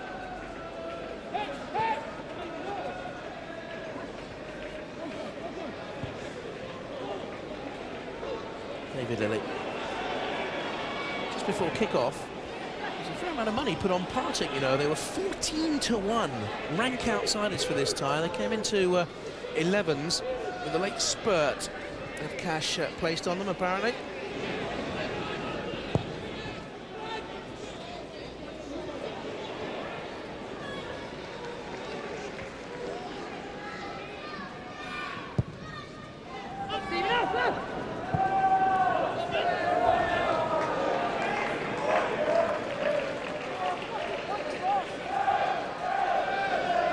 Take the throw in.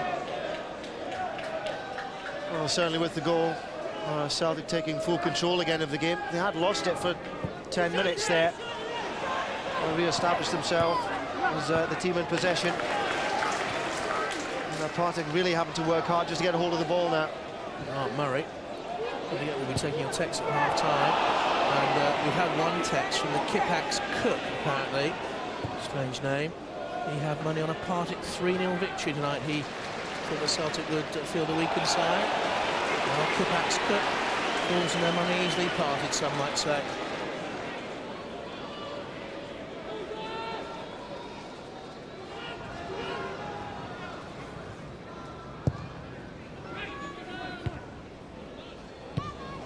Offside, it's Mitchell.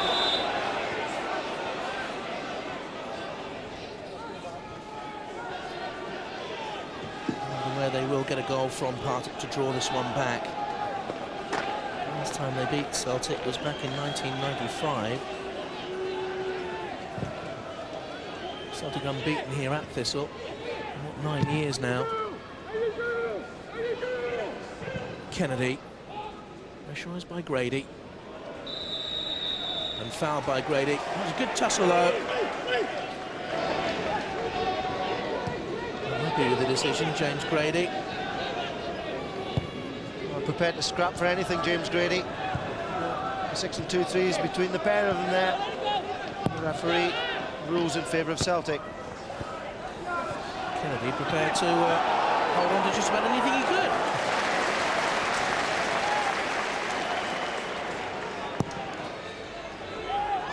Grady up to Maloney. It's funny, he was prominent in the early spell. Since they took the lead, he's gone a little bit quieter.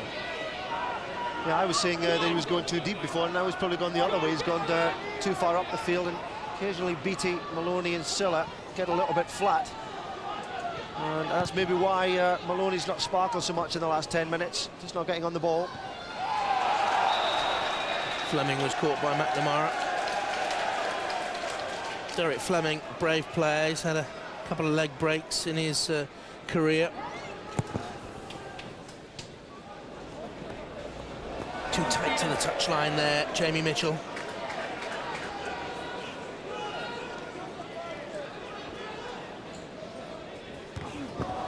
Jim Duffy of Dundee was linked with the manager's job here, but as said, he's staying at Dundee. It wasn't just the manager Jerry Collins who lost his job. Bobby McCulley and the under-19 coach Chick Charnley also left.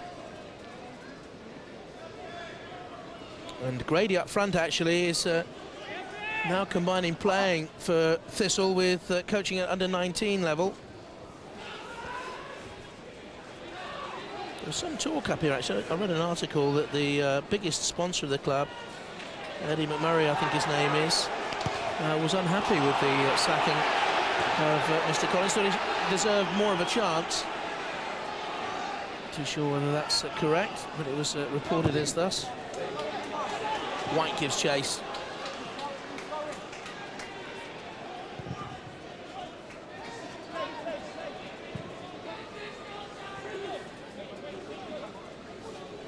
It's been a happy combination though between Mr. McMurray and Partick, as we were saying earlier on. Their biggest wage here, about £500 a week. They don't go over that ceiling, and they've been well managed, Partick, even though they're bottom of the SPL. Came up in a rush, of course, successive promotions from Div 2 into Div 1 and on up. It's quite impressed me, David Lilly. Gets some good tackles in. At times he's tackling very well. 4 or 5 occasions he's really taking the bull by the horns. It's always been fair. Powerfully backed by Lambert. Celtic fans will be monitoring him keenly, of course, with big games to come. Livingston at the weekend and Lyon next week. First time in a long while last season. They were still in Europe post-Christmas. Martin O'Neill keen to build on that in Champions League football this time around. And he was beaten in the air by Silla, and he covers. The RB won it easily. Maloney let it go on to Gray. Celtic leading with the Beattie goal. Maloney. Silla. Lambert again, moving himself into space, finding the space. McNamara tries to flick it on. Milne tumble. McNamara again in. That's Ross. Fleming to Grady. Maloney was back. And Kennedy hoofs it away. That's a nice touch. Milne was dangerously strong in the challenge, really, on Maloney. He's okay and has it now for Celtic. Loses possession though. McBride in with the challenge. Grady looking for Fleming. It was ragged from Thistle. Well, Partick got numbers back there very quickly to snuff out that attack from Celtic, but if they're going to get anything out of this game, they've got to get numbers forward as quickly as they get them back to defend. And just a moment or two ago, when Grady had the ball on the halfway line, surrounded very quickly by 3 Celtic defenders, but nobody coming forward for Partick, and it all breaks down. Good referee in here. Mike McCurry waited for the first break in play before he spoke to Kenny Milne. Rash in the challenge, really was.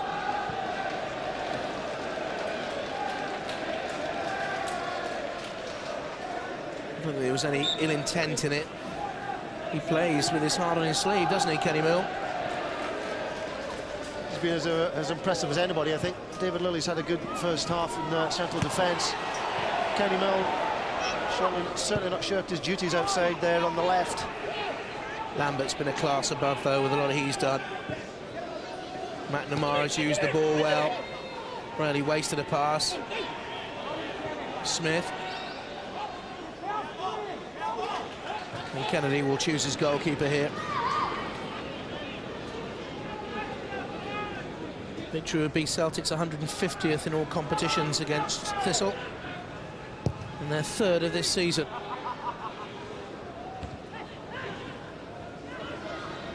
Only won it in the air. Mitchell. Ross. Welby came in front of Grady, who realised he was slow off the mark and therefore just nudged the big Swede.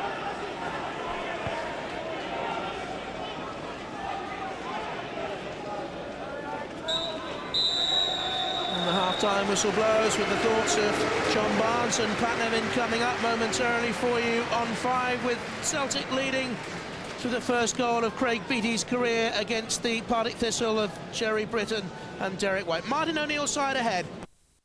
This is the moment Craig Beattie will remember for the rest of his life. His first Celtic goal.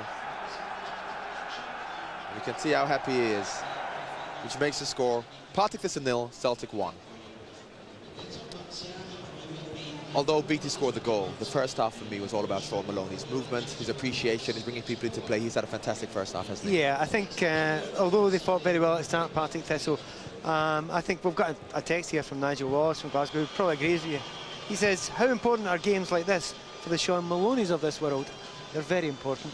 He needs to get a chance. There's some great falls in front of him, but every time he gets an opportunity for Celtic, he seems to take it. And right from the start of the game, you know, he's looking lively. He was always wanting to get in the end of things, play little things, run into spaces, you know, and he was causing trouble. Well, you know, he darts and he zips about, and the Thistle players don't enjoy playing against him. And he's always keeping on people's shoulders, you know, right at the edge here. He's got very quick feet, as you can see, and you know, people want about his best position, playing behind the front man up front, but he's dangerous wherever he plays. Yeah, and he's got an eye for a goal. You know, he's running offside here, but he's getting into the positions all strikers want to get to in that front post. Now he's half a yard too slow there. I mean, it's a lovely little bit of skill here. You know, great vision, back flick behind him, lots of passes in his game, but this is really where he's very special. Right on the defender's shoulder. He's learned that from Henrik Larsson, and he's very unlucky with the back flit again. He's got large parts of his game. It's just a shame that he doesn't get enough games, because in the future, long term, I think Scotland will need him, not only Celtic. Well, one player who was quite impressive for Partick in the first half, although not particularly defensively, but going forward, was Annie, the right back. Yeah, another chap we've got a text about here. Sophie Gorrell Barnes of Kent. Slightly tongue-in-cheek, I think. No relation? No relation, no. Jean-Yves Annie sounds very cosmopolitan for a Maryhill chap. I don't think he originally comes from Maryhill, Jean. However, I mean, at the start of the game, he doesn't look great at the bow. I have to say, he looks nervy. He's just put your foot through it there. He's put himself in trouble, he's put his team in trouble, and you don't really want to give Sean Maloney free kicks in that sort of area. However, when he gets up front, gets forward, he looks much more dangerous, looks more comfortable. That's a good ball he's put in there. I mean, the fact that James Grady, he's actually been held really, really tight by the Celtic defenders, it's important for them to get up front from the midfield and from the wing-back positions. And certainly, Annie, he's done that on a few occasions so far, and they need more players. That's what Partick Thistle need. They need more players coming from midfield to help him, because James Grady up front there, he has been left alone slightly. Well, that man Beattie, who scored the goal, had a bit of a nervy start. Could have gone in once or twice. His touch let him down once or twice early on, but he kept his head, and of course he finished. I mean, right at the start, I think he looked as if he was trying too hard. I mean, he's looking along the line there and he's going offside. It's kind of schoolboy stuff in a way. You shouldn't be caught off there. I mean, and you're worrying early on in the game. This is right near the start of the game as well. You know, he's a bit asleep there. He's stayed in offside position. He's a bit raw, but he's all game. He's all action. As you can see, big gangly boy, very strong, very willing. A lot of pressure on him.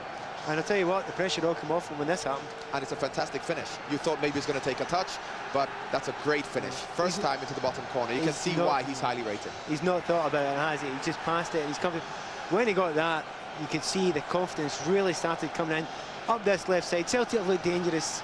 Well, with Craney and Michael Gray working well together, they can both play left back. The attacking play, particularly down the left, has been good from Celtic, hasn't it? Yeah, and this is, you know, what Beattie does there is he gets onto the positions that we see Maloney doing earlier. So when they start, he was walking into the offside positions. By the end of the half, he's learning already. He's getting into good positions on people's shoulders. So very impressed with Beattie in that one. Well, going down the left, particularly for Celtic, you have Gray, you have Craney. Probably a little bit more attack-minded than Kennedy on the right. They both work well together, as you can see. Well, they're a bit similar. I was worried at the start. We see here, they're trying to work it out between each other, but they can't get through. They've went back across the field. And because both of them are kind of left backs that are going forward, they don't really know. I mean, Craney's desperate to run into these positions. Now, the gap opened up there for Gray, and it wasn't a bad run in the end, but they hadn't worked it out. But it works well in terms of both of them getting forward, maybe at the wrong time, but they do love to attack. Exactly. Well, watch Craney, his power running there. I mean, he's got a great future in the game, and he gets down the line there. If they can work it together, it's usually a full-back and a winger. That's two kind of wing-backs together there, and that's the problem. But it's already showing the start of what could be a very, very good partnership. Right, well, let's get into the competition now. And if you'd like to watch the next Football on 5 in style, you might be interested in entering our competition tonight. We're giving away a 32-inch TV, DVD, and video home cinema system. To be in with a chance of winning, you'll need to answer the following question. Who won last season's CIS Cup final? Was it A, Rangers, or B, Celtic? To enter, call 09015 33 99 11. Calls cost no more than £1. Mobiles and some other networks may cost more. You can also enter via your mobile phone. Simply text the word CIS followed by your A or B answer to 85088. Text entries cost £1 plus your standard user charge. Lines close at 9 o'clock tonight, and we'll announce the winner at the end of the match. Well, all's going well for the Celtic youngsters. We'll be back with all the second half action live in a few minutes.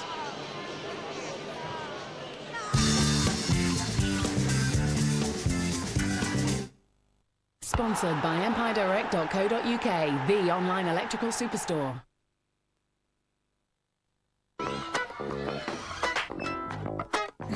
Silicon is love.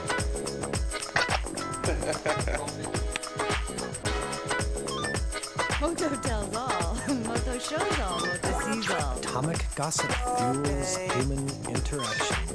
Silicon is love. Hear no evil, see no evil, Pixelated speak no evil. romance. Moto tells all, Moto shows all. Hello, Moto. More own goals and gaffs, presented by Rory McGrath.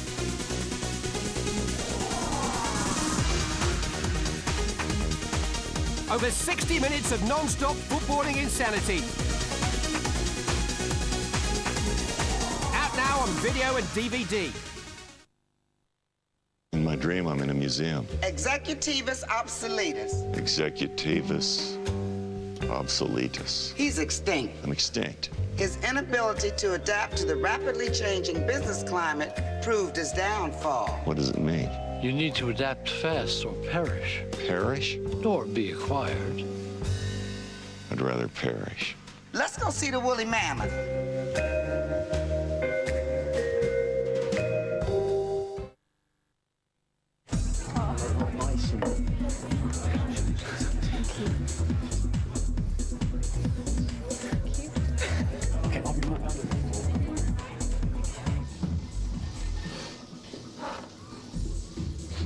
So what's happening? I can't believe it, boys. I think I'm actually in there. I run. So listen, you two, I wait up, eh? Have a nice night. Laters.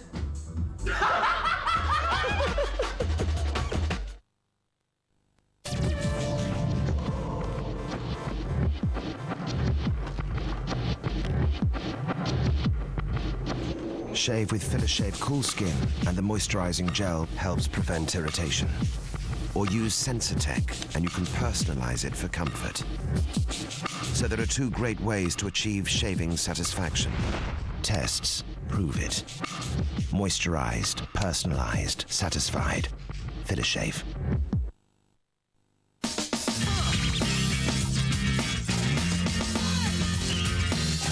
Tommy and Tommy Girl, 2 fragrances from Tommy Hilfiger. Have you spent like 5 minutes with him? He's totally self-centered and insensitive. They just don't go together. I mean, she's my best friend. She has these emotional needs he can't meet. Remember what she went through with Brian? It was really awful. He's so rude. And it's a deep pass to centre, and he's running into space. He's gone past 1, past 2. He's going all the way. He shoots, and that's 3-0. The captain's weaving run result to the 3rd. You're such a great listener. Thanks.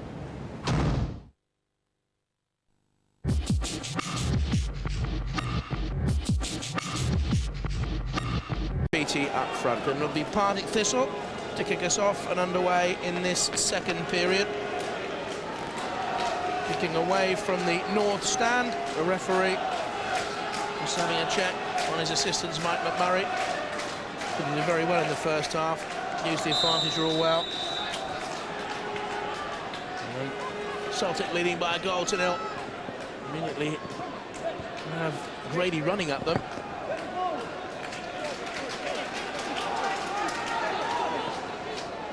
Challenged by Gray. Maloney. Beattie is down the line, and he came in with a challenge. Now, Fleming. Mark Murray to the keeper.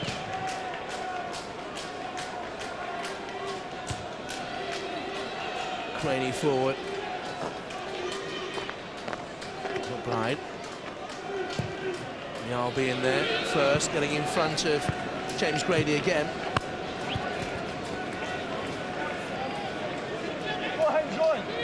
In this competition with Celtic on a couple of occasions in 2000 and 2001, Melby.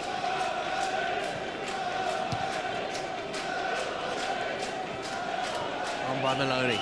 Beattie. Lambert. Free kick for the push on the back of Beattie. There's an economy about Paul Lambert, isn't there? The ease of his passing game, just gets it and gives it, simple stuff when it's needed. Yeah, he does the job, doesn't he, for Celtic? Just does enough for it. Economy of effort, experienced player. He's a Champions League winner with Borussia Dortmund quite a few years ago now, and still a key man for Celtic. If it comes to nothing, as a runner-up in this competition last year with Celtic, and has won it on a couple of occasions, won everything he can win in Scottish football. Hasn't played since the Scotland-Germany match in Germany back in October, or September it was, sorry. Silla beaten in the air by White. Lost to Fleming. Squeezes off the pass to Lilly.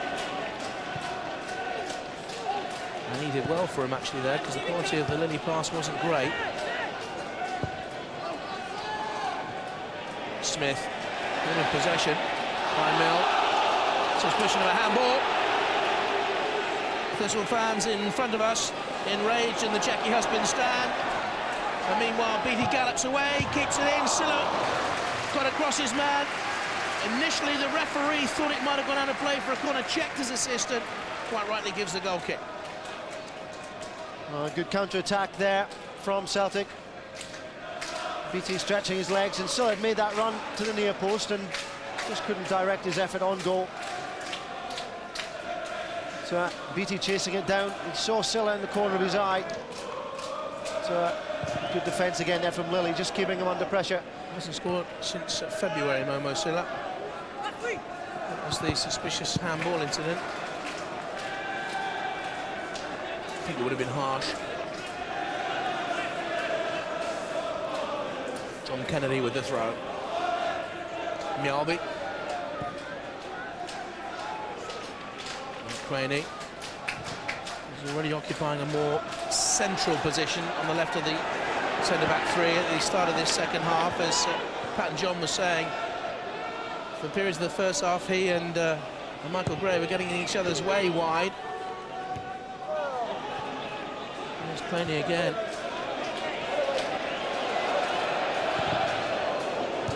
Clearance away by Marshall. They're in trouble here, Celtic. This is Annie. Covered by Craney. Grady. Annie once again. Ross. John-Paul McBride. Well, we know Milne is committed in a challenge, and Smith thought twice about it, and Milne has it. Kenny Milne. I think he's had a very strong and progressive night for Partick on the left-hand side for Thistle. Yeah, he's done well. Jamie Smith's not enjoyed being up against Kenny Milne. You know, big lad that he is, he's put himself about. Every time Jamie Smith's got on the ball, he's had the big shadow of Kenny Milne over him.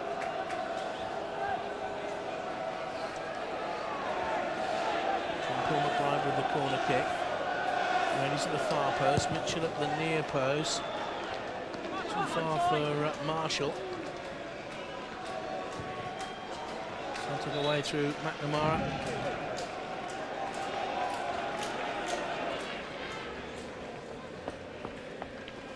Look at the heart of the midfield. Now 30 years of age. Not that man. Slightly older, Martin O'Neill. 51 now. Still speculation in England as to the future of Martin O'Neill. McBride in the penalty area, Gnarly block. This is persistence here by Thistle, and that's Fleming. Hit Kennedy on the back of the calf. Cesar battles though, did well. Handball against White and a caution. And Beattie would have been away. The free kick is taken too quickly. But Craig Beattie would certainly have been away, and that's what he's saying to the referee. Derek White showing the old head there. He was well aware that Craig Beattie was free on the right-hand side. He was caught out of position. He's got no argument at all with his name being taken. No, Beattie hasn't been booked. White was booked, the Partick Thistle defender.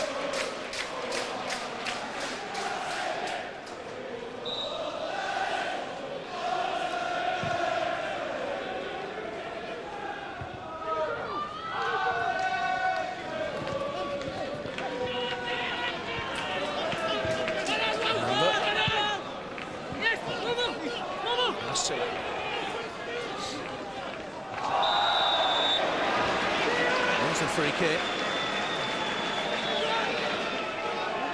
He's been uncomfortable defending, hasn't he? All the way through. Far more positive in the opposition half. Unfortunately for Partick, he's not been in there often enough. He's been pegged back as any.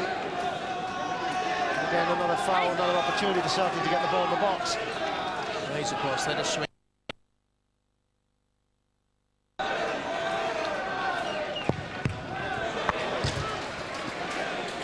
Kick didn't beat the first man. So disappointing for a manager when he sees that.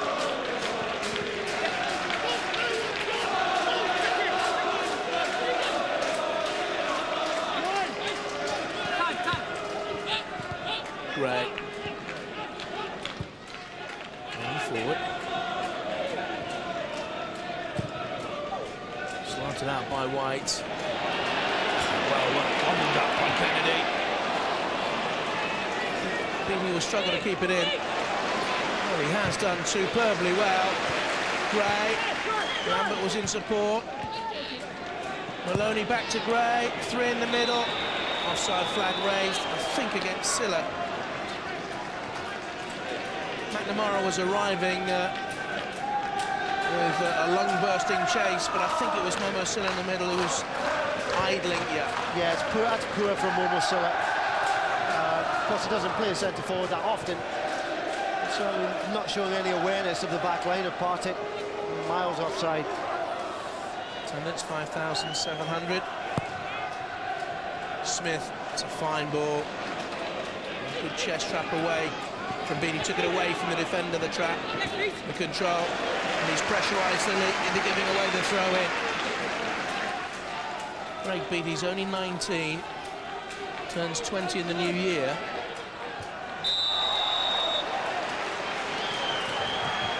He's big, he's powerful, he makes defenders make mistakes. He pressurises them, and I think there's going to be a fair amount of interest in Craig Beattie over the years. Seems to have all the requirements you'd expect for a centre forward. Short tap, free kick.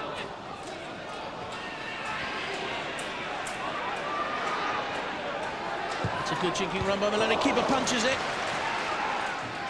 Smith.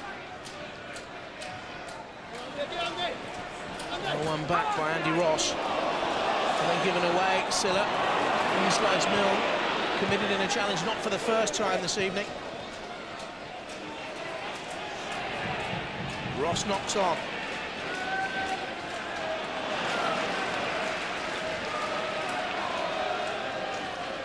Smith was caught by Milne. He's going to watch it now. Silla. Deflected. No, goal kick given. Straight, clean shot from Silla. Well, it all came from that missed challenge there by Kenny Milne. Plenty movement from Celtic. Be interesting, actually, to see if that had gone on target. Sean Maloney had walked into an offside position right in front of the goalkeeper, Kenny Arthur. Perhaps it would have been chalked off, I think, if it had hit the back of the net. Certainly Maloney interfering with play there. Beaten in the air by Kennedy. He has to come out wide now. He's coming for Jamie Smith in the air when Thistle played out wide from the goal kick. Celtic have changed one or two things in the second half, haven't they, Trevor? Not too sure whether Thistle have. Well, Thistle are just doing what they did in the first half, trying to be as dogged as they possibly can and seeing if Celtic don't come out of the stalls, you know, champing at the bit. And to be fair, they haven't really. So Partick do have the opportunity. Only 1-0 down, they've always got a chance. Hill looking for McBride. Ricochets for a moment there.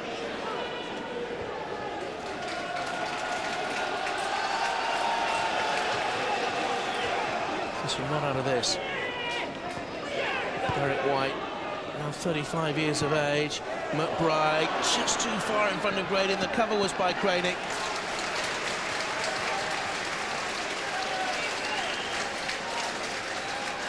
Important for Celtic's future as they try and push their way into, well, G14 status. Read a report saying that they may be up amongst the real elite of Europe within a couple of years, but I think there's going to be interest from Premiership clubs for Martin O'Neill's. Stephen Craney, what do you think? Well, I just think it's Celtic have come on leaps and bounds, certainly with the UEFA Cup run last year. Puts them, you know, back in the marketplace, if you want, people taking notice again. And the form in the Champions League this year has been excellent, and they've got all their players fit, got a big squad. And a lot of positive things were said by the Bayern Munich people last week. This is great. Casilla.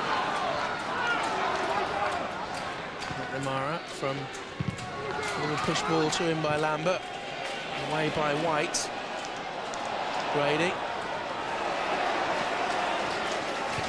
Kennedy was too strong. I don't think he's made a mistake.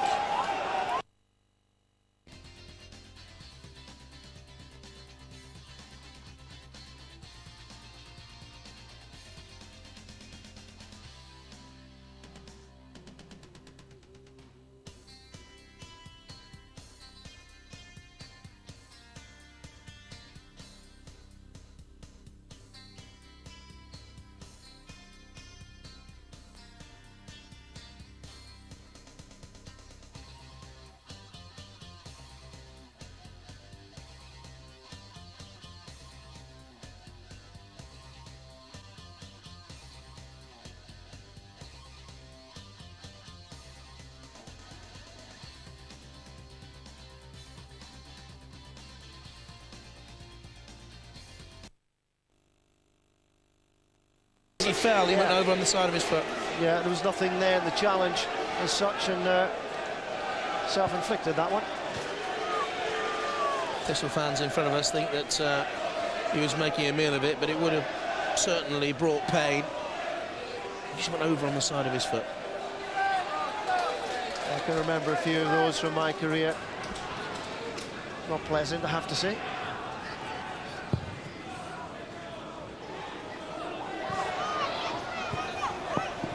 And Milne pressurises Smith.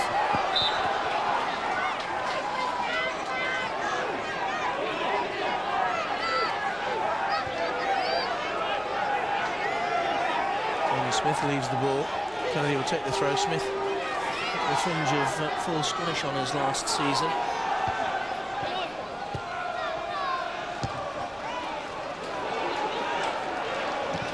Brady had a little bit more time. Mialby, and that's not pretty either.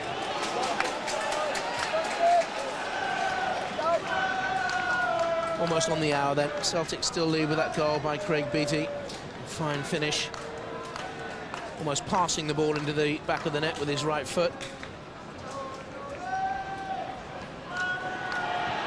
Kennedy took a painful rap there as he came out with the ball. Michael Gray. I have to say, Grady was committed in the challenge as well on Kennedy, and he's limping there. Kennedy's okay now. Beattie, that's a good cushion touch. Jackie McNamara. That was an awful touch.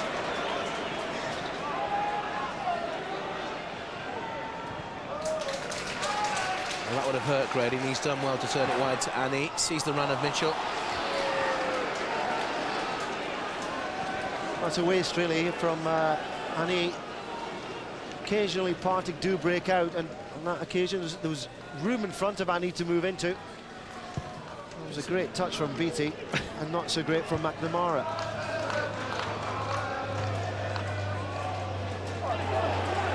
Kelly just far too strong for James Grady.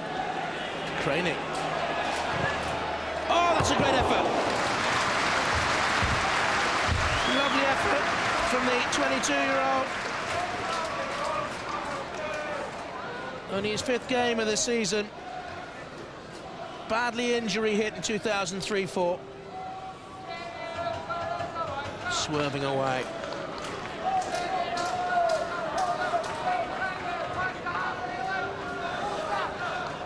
I can certainly see English Premiership clubs having an interest in him, Trevor.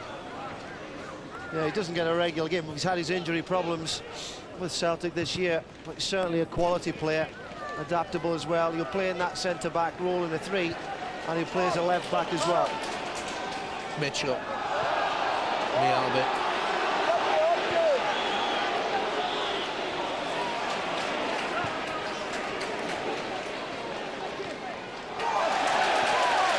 This is Andy. On by Grady. McBride. Was he pushed? He was. Smith, the offender. He was on the wrong side. And he just nudged into John Paul McBride. And this is a chance here now for Thistle. No, you called it right there, Jonathan. He's on the wrong side. Jamie Smith out of position. McBride looking for that touch. It's a difficult ball to deal with, but probably the best scoring opportunity now that there has been for Partick. Now, will this be McBride or Fleming? Marshall ordering the wall into place. And I think it'll be John Paul McBride. He hasn't netted so far this season. He's to the left of the ball there. Approaching now. Against his old side. And off Craning.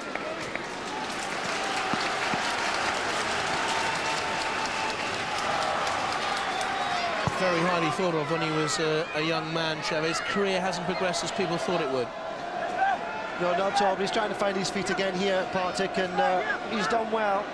At least add a few more bits to his game. He was saying he hasn't scored this season.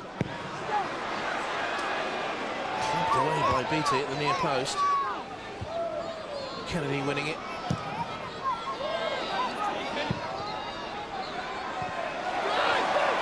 And Smith having his problems with McBride. And it was Beattie, the man who got the goal, back in defence. Ready to Mill. White tracks the cross into the middle. Gray has time now for Celtic. 27 minutes to go. Beattie up front now. By Ross and McBride, and McBride again. And if he looks, Fleming is in space, and he did look. And the quality of the pass let him down. But that was a good run forward by Derek Fleming. And this is a good little spell here for Jerry Britton's Partick Thistle. That's better. Celtic haven't been great in the second half. They've flattered to deceive sometimes. And once or twice, just in that little channel there, it's not been Fleming, it's been McBride, just opening up a little bit. Neil Lennon, not in the Celtic side tonight. I think actually they have had injuries throughout the campaign, Vergeren and players like that, and yet they are 5 points clear at the top, and they are on the verge of Champions League knockout stage football. It's been another tremendous campaign for them so far. Coming up after the game is over, we have the semi-final draw for the CIS Insurance Cup for you on 5.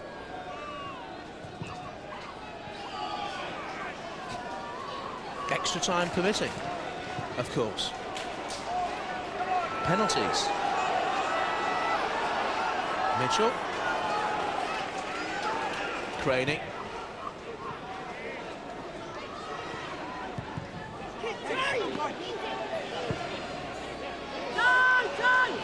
Not a good ball delivered up by Lilly. Still, with 25 minutes to go in the game, Partick are in the game. Well, possession-wise, Celtic have certainly had the larger percentage, but not that many clear-cut opportunities despite all that possession. It just gives Partick a slight hope. More in support. Away once again by White. The last effort they had on target, Celtic, was the Beattie header that was saved not long after he'd scored. Way back when, about 35 minutes gone that was. That's good pressure. Jamie Mitchell pressurising David Marshall, the young Celtic goalkeeper. Mill. The feet of Grady. Mill continued his run and was fouled. That's good football by Thistle.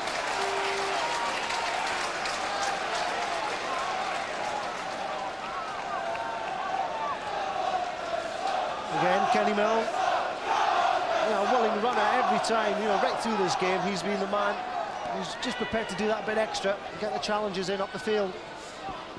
Grady and Mitchell in there. Kenny Mill just outside the 6-yard area. Getting away at the near post. Beattie again back inside his own 6-yard area. Johnny Funny.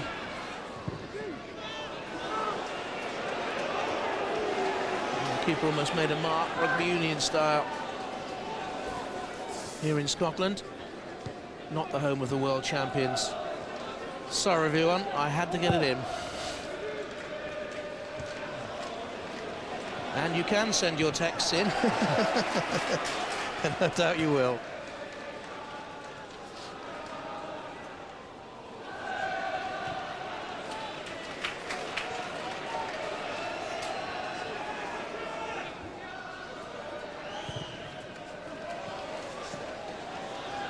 Now this is Ross.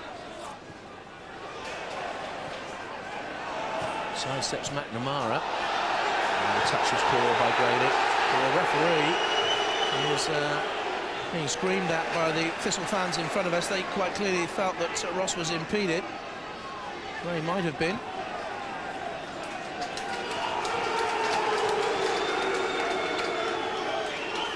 Yes, allowed a fair physicality in the game, Mike McCurry. I think he's done well. I think, to be fair to the players, the challenges have been pretty fair on the whole as well. Beattie goes down and was fouled. David Lilly, the offender.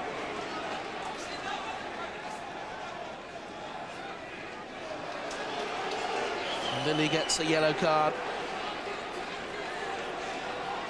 Just back from a suspension, missed the weekend game.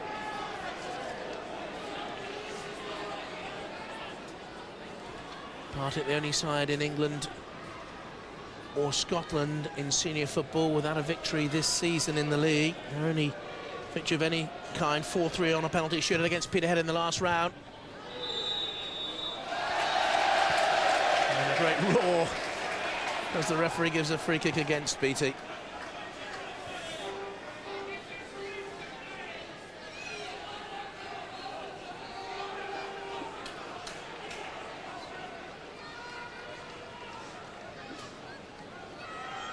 Jerry Britton on the bench. And Martin O'Neill, of course.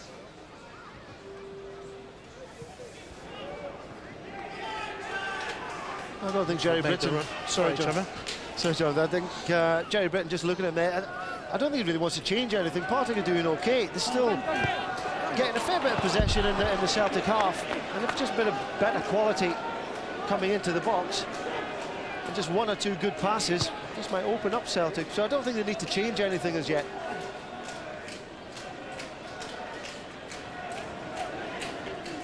Restricted by their wage ceiling.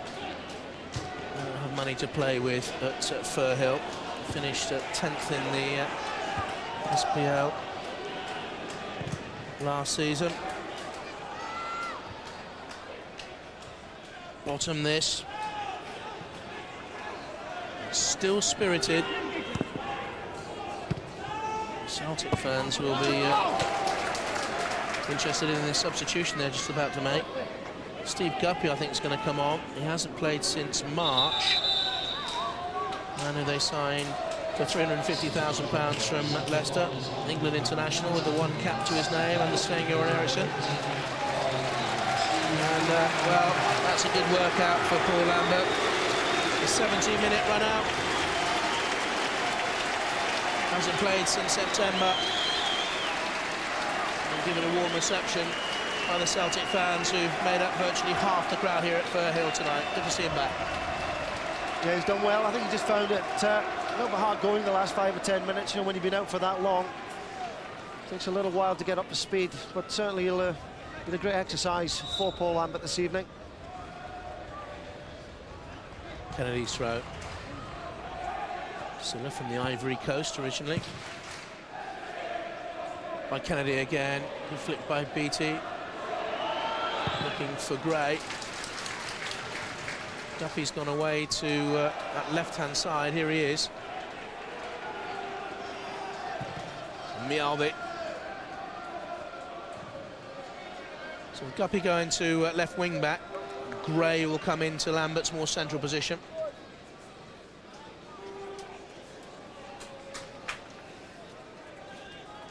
After all the action on 5 tonight from Firhill, we have football night for you.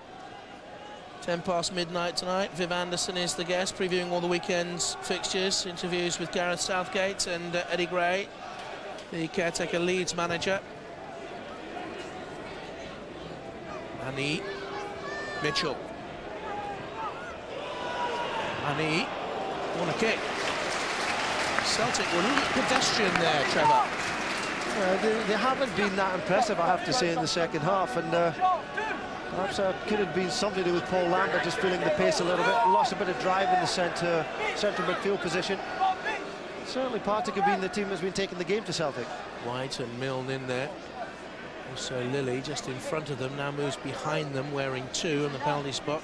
Mitchell's in at the near post, Grady's in there as well. Thudded into the goalkeeper's chest. Tell you what, it wouldn't have taken much there.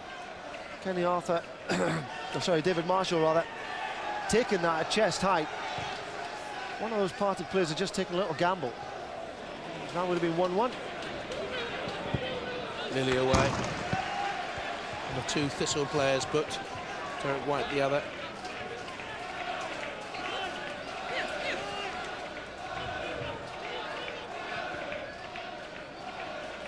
Well, that's poor defending. Still stopped Beattie getting in at the last moment. Silla's touch let him down. Free kick to Celtic now. Interesting the way Partick Thistle do things though, Trevor. You know, do you gamble, do you spend money, do you end up like Leeds United in England, or are you prudent but maybe accept relegation?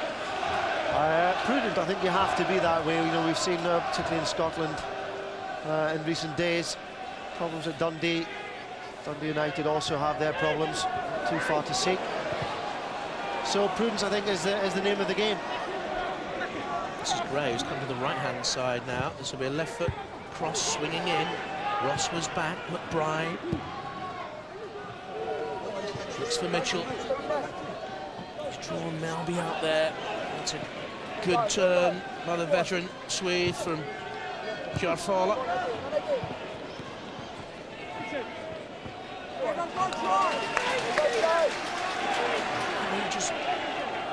Just bugging Chelsea away on that far side, worrying them. Up by White. Mitchell to Annie once again. Still 16 minutes to go. Brady, Mitchell's cross, who's in the middle then? McBride, but Kennedy was there for Celtic.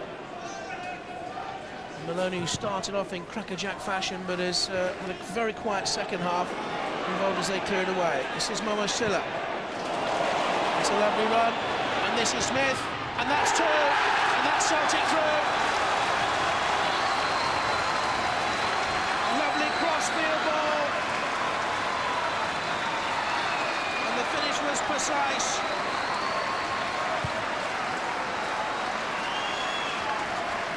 Not a smile, not a flicker, but Jamie Smith has put Celtic into the next round.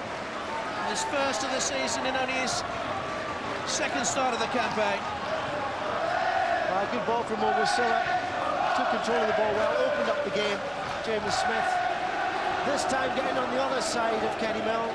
Kenny Milne couldn't quite get there, and it's a good finish into the far corner. We've seen two good examples of finishing tonight from Beattie and Jamie Smith. Driving the ball to the far corner, if the keeper got his hand to it. Beattie was there to capitalise.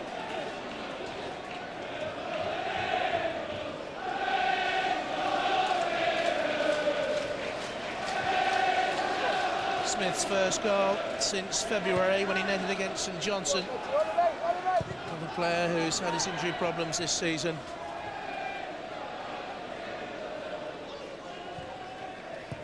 This we're going to make another substitution. John Gemmell's going to come on. Striker was at Queen's Park for a couple of years. Silla. He's not the best of nights defensively, Smith, but took the goal with glee, and he finds Silla. Oh, that's such a dangerous cross. Whipped into no man's land for a goalkeeper. Lilly was brave to get it away. I think he's done very well, David Lilly. I think he's not shirked his duties. He knew he was going to get that kick in the head there from Craig Beattie, but didn't stop him putting the head there. Good ball in from Silla. That's what you want to do, get to the byline. And full marks to David Lilly there. If the goalkeeper had come for it, he would have had to clatter into everything, take everything out to get there. It's so dangerous for it. And here's a substitution then. It's Grady off. And Gemmell on. Young forward, suffers from a little bit of inconsistency.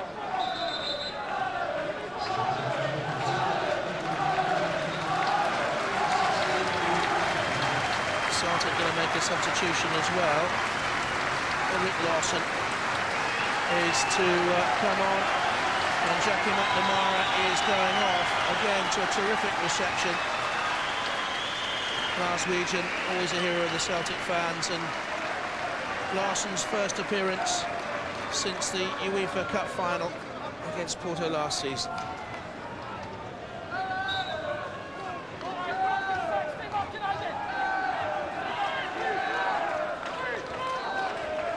Yalby.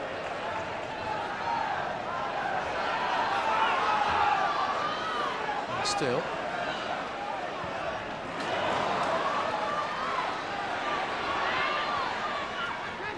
Smith.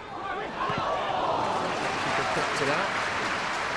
Trevor Stephen will be considering his man of the match. He'll give you a man of the match in about 4 or 5 minutes in this CIS Insurance tie for a place in the quarterfinals against Hibs.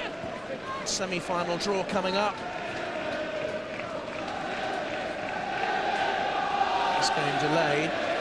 Originally due to take place, if my memory serves me correctly, just before an Old Firm derby, and was consequently delayed. Smith.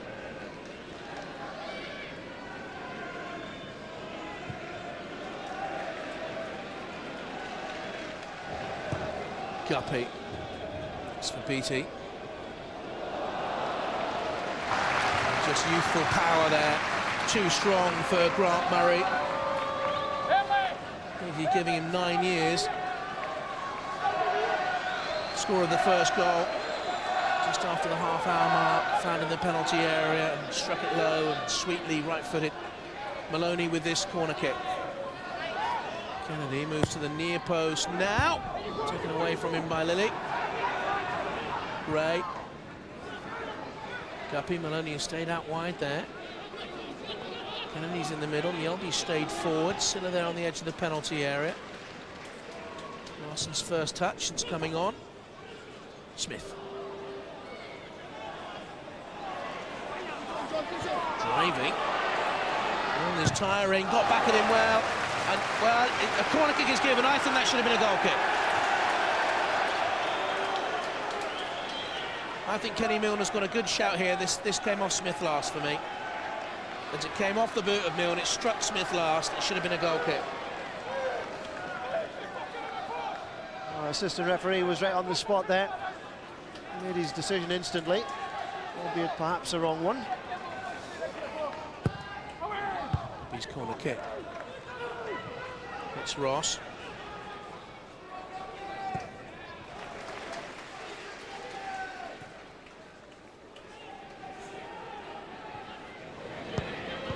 Maloney. Ray. Craney. Hasn't got forward as much in this second half. More disciplined role for him, but I think he's had a fine night. That's a lovely ball by Senator Smith. Kennedy's in the middle, and Beattie too. Well, his dander is up, having scored one. Not the best shot you'll ever see. Another substitution. Taylor's going to come on. Stuart Taylor. Is it St Mirren and Airdrie and Falkirk? And Derek Fleming is going off.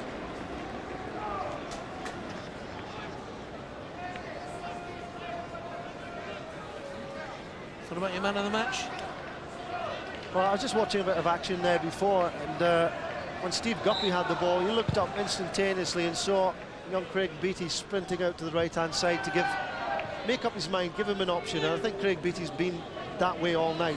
He's always been available, always been a thorn in the side of Partick, and the way that he took his goal as well was exceptional. I think it was one of those that even Henrik Larsson would have been proud of. And I think Craig Beattie, for me, certainly is man of the match. 19-year-old Trevor Stevens, man of the match for 5 at Firhill. And here they come galloping again. Guppy has Silla in the middle. White down. Miolby in support. Best touch, McBride. Silla still chasing.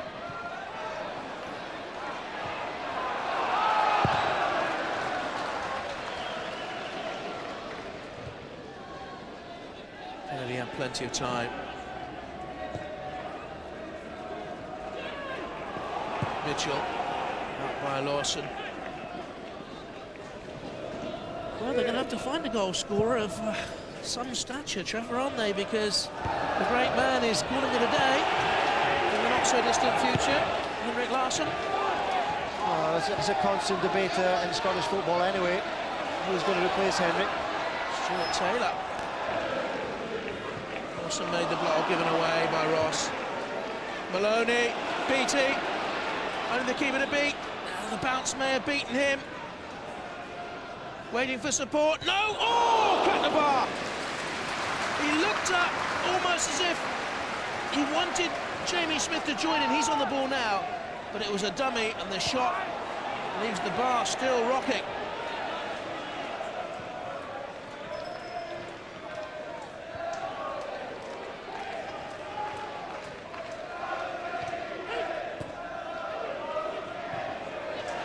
Silla winning it back again. Mialbi. This is Beattie holding off the challenge of Lilly.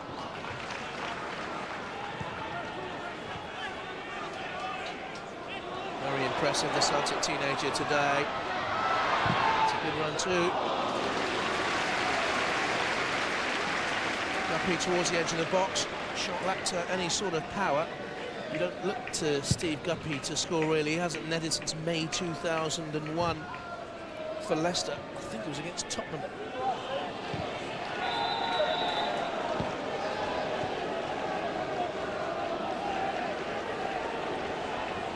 The rhythm of the last 10 minutes has been somewhat spoiled by the substitutions. It looks as if Willie Howie's going to come on. And McBride is going to go off. He hasn't had the best of nights against his former side. Willie Howie is a remarkable young footballer at 21 years ago. 2 years ago, he suffered very serious head injuries after a street attack. He was left critically ill. Lucky to be here, let alone playing football. And it's been a remarkable testament to his courage. But he is playing football again. Well, here's your man of the match, Trevor. And this is the moment where he hit the woodwork. What I liked about this, I have to say, was he was dealing with a difficult ball and got it under control. He was a little bit flustered, but then he was calmness personified when he actually went for goal. And albeit for 3 or 4 inches. That would have been number 2 for him, number 3 for Celtic.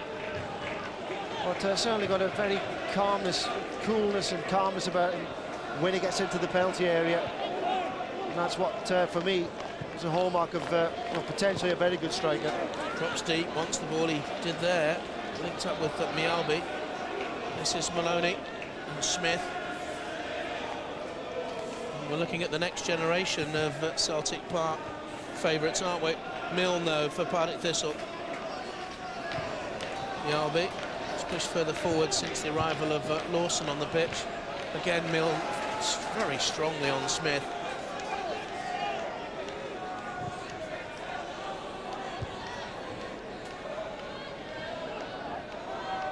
Mitchell.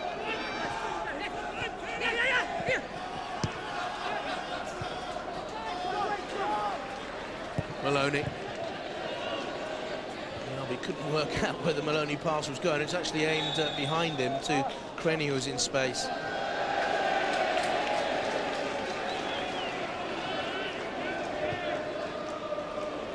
Murray's quick free kick. Lily. Annie.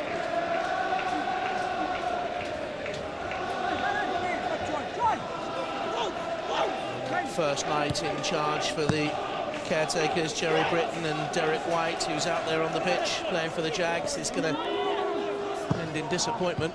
We've had around about 20 applications for the job, 1 from overseas for the manager's job here at Firhill. Once again, this is a strong run by Smith. It's clever football. As he was running, he glanced, saw there was no one in the middle. So he went for the corner and got it. Since he scored his goal, Jamie Smith's featured a lot more. I can see he's built his confidence up off the back of that. Starting to run Kenny Milne. Up his cross. Beattie took a touch. Mialbi has Maloney just behind him here. Mialbi still wide. Beattie in the middle. Kennedy stayed forward.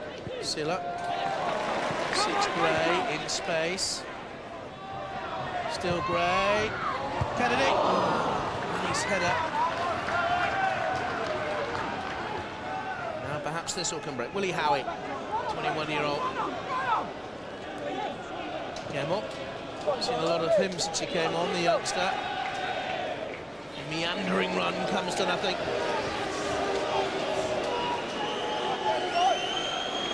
Gray.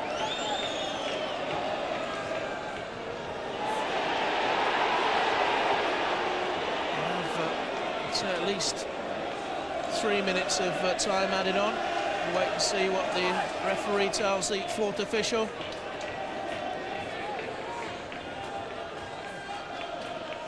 Oh, I hate that. It really gets my goat. I know it's late on in the game and you're protecting the lead.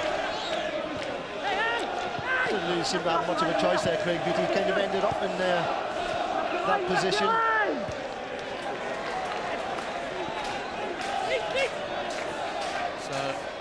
Beattie, Gray. Well, he's come from an offside position. There he was, and Gray nipped into the gap, trying to pull it back to Mialbi. Ross for Thistle. For Stuart Taylor. Mitchell. And he has made the run out wide to the top of your picture. Here he is. Lawson got across. Celtic ball. Good decision by the assistant ref. Martin O'Neill. A big game this weekend against Livingston and the trip to Lyon next week. The point will do. Let's not forget they've already played Lyon this season and beat them at Celtic Park 2-0. Ross.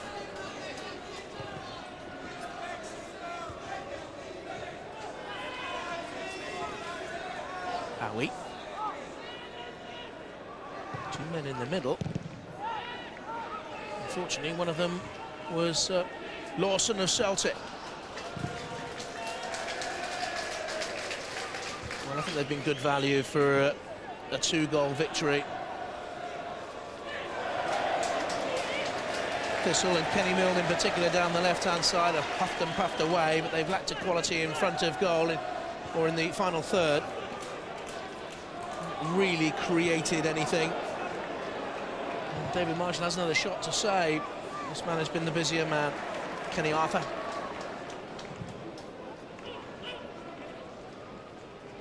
Gemmell.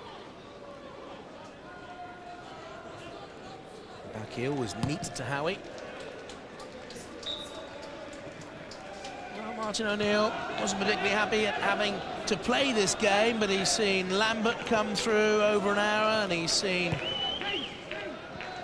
people who've had injuries like Smith and Craney and Mjällby coming back strongly, and Lawson as well, his first game of the season.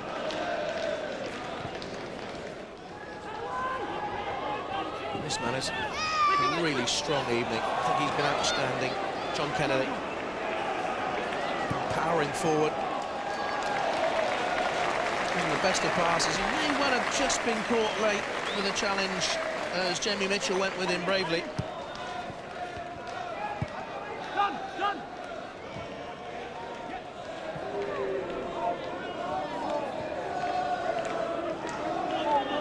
Mark Murray. Don't forget the semi-final draw up and coming after full-time here.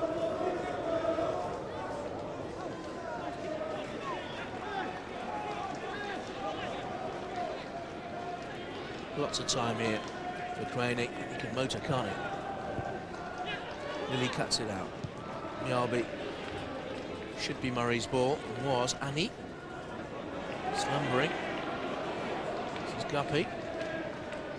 Maloney's in support, just entering the picture now. This is, of course, Beattie.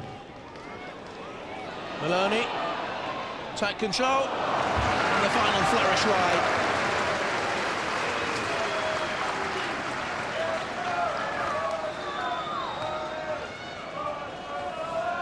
14th or 15th effort Celtic have had on the Thistle goal.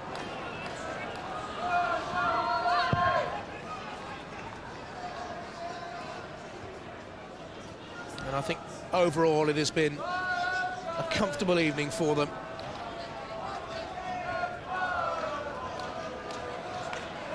Thistle have been committed, especially this man, Milne, in the challenges. Haven't really threatened, have they? Quality of their final delivery to the forwards, the support for the forwards has been lacking throughout. And Celtic safely through to meet Hibs in the quarter-final. In a couple of weeks' time, Martin O'Neill's team progressed. The second goal by Jamie Smith to complement the first by the man of the match, Craig Beattie. A busy week for Martin O'Neill's side. Starts with... In England, Marcus Hedman, he's come up here to a big club like Celtic. And he's doing very well for the time being. Well, that's Celtic's option, but what about the team they're up against today? Livingston are going well. They're really picking up some momentum this season.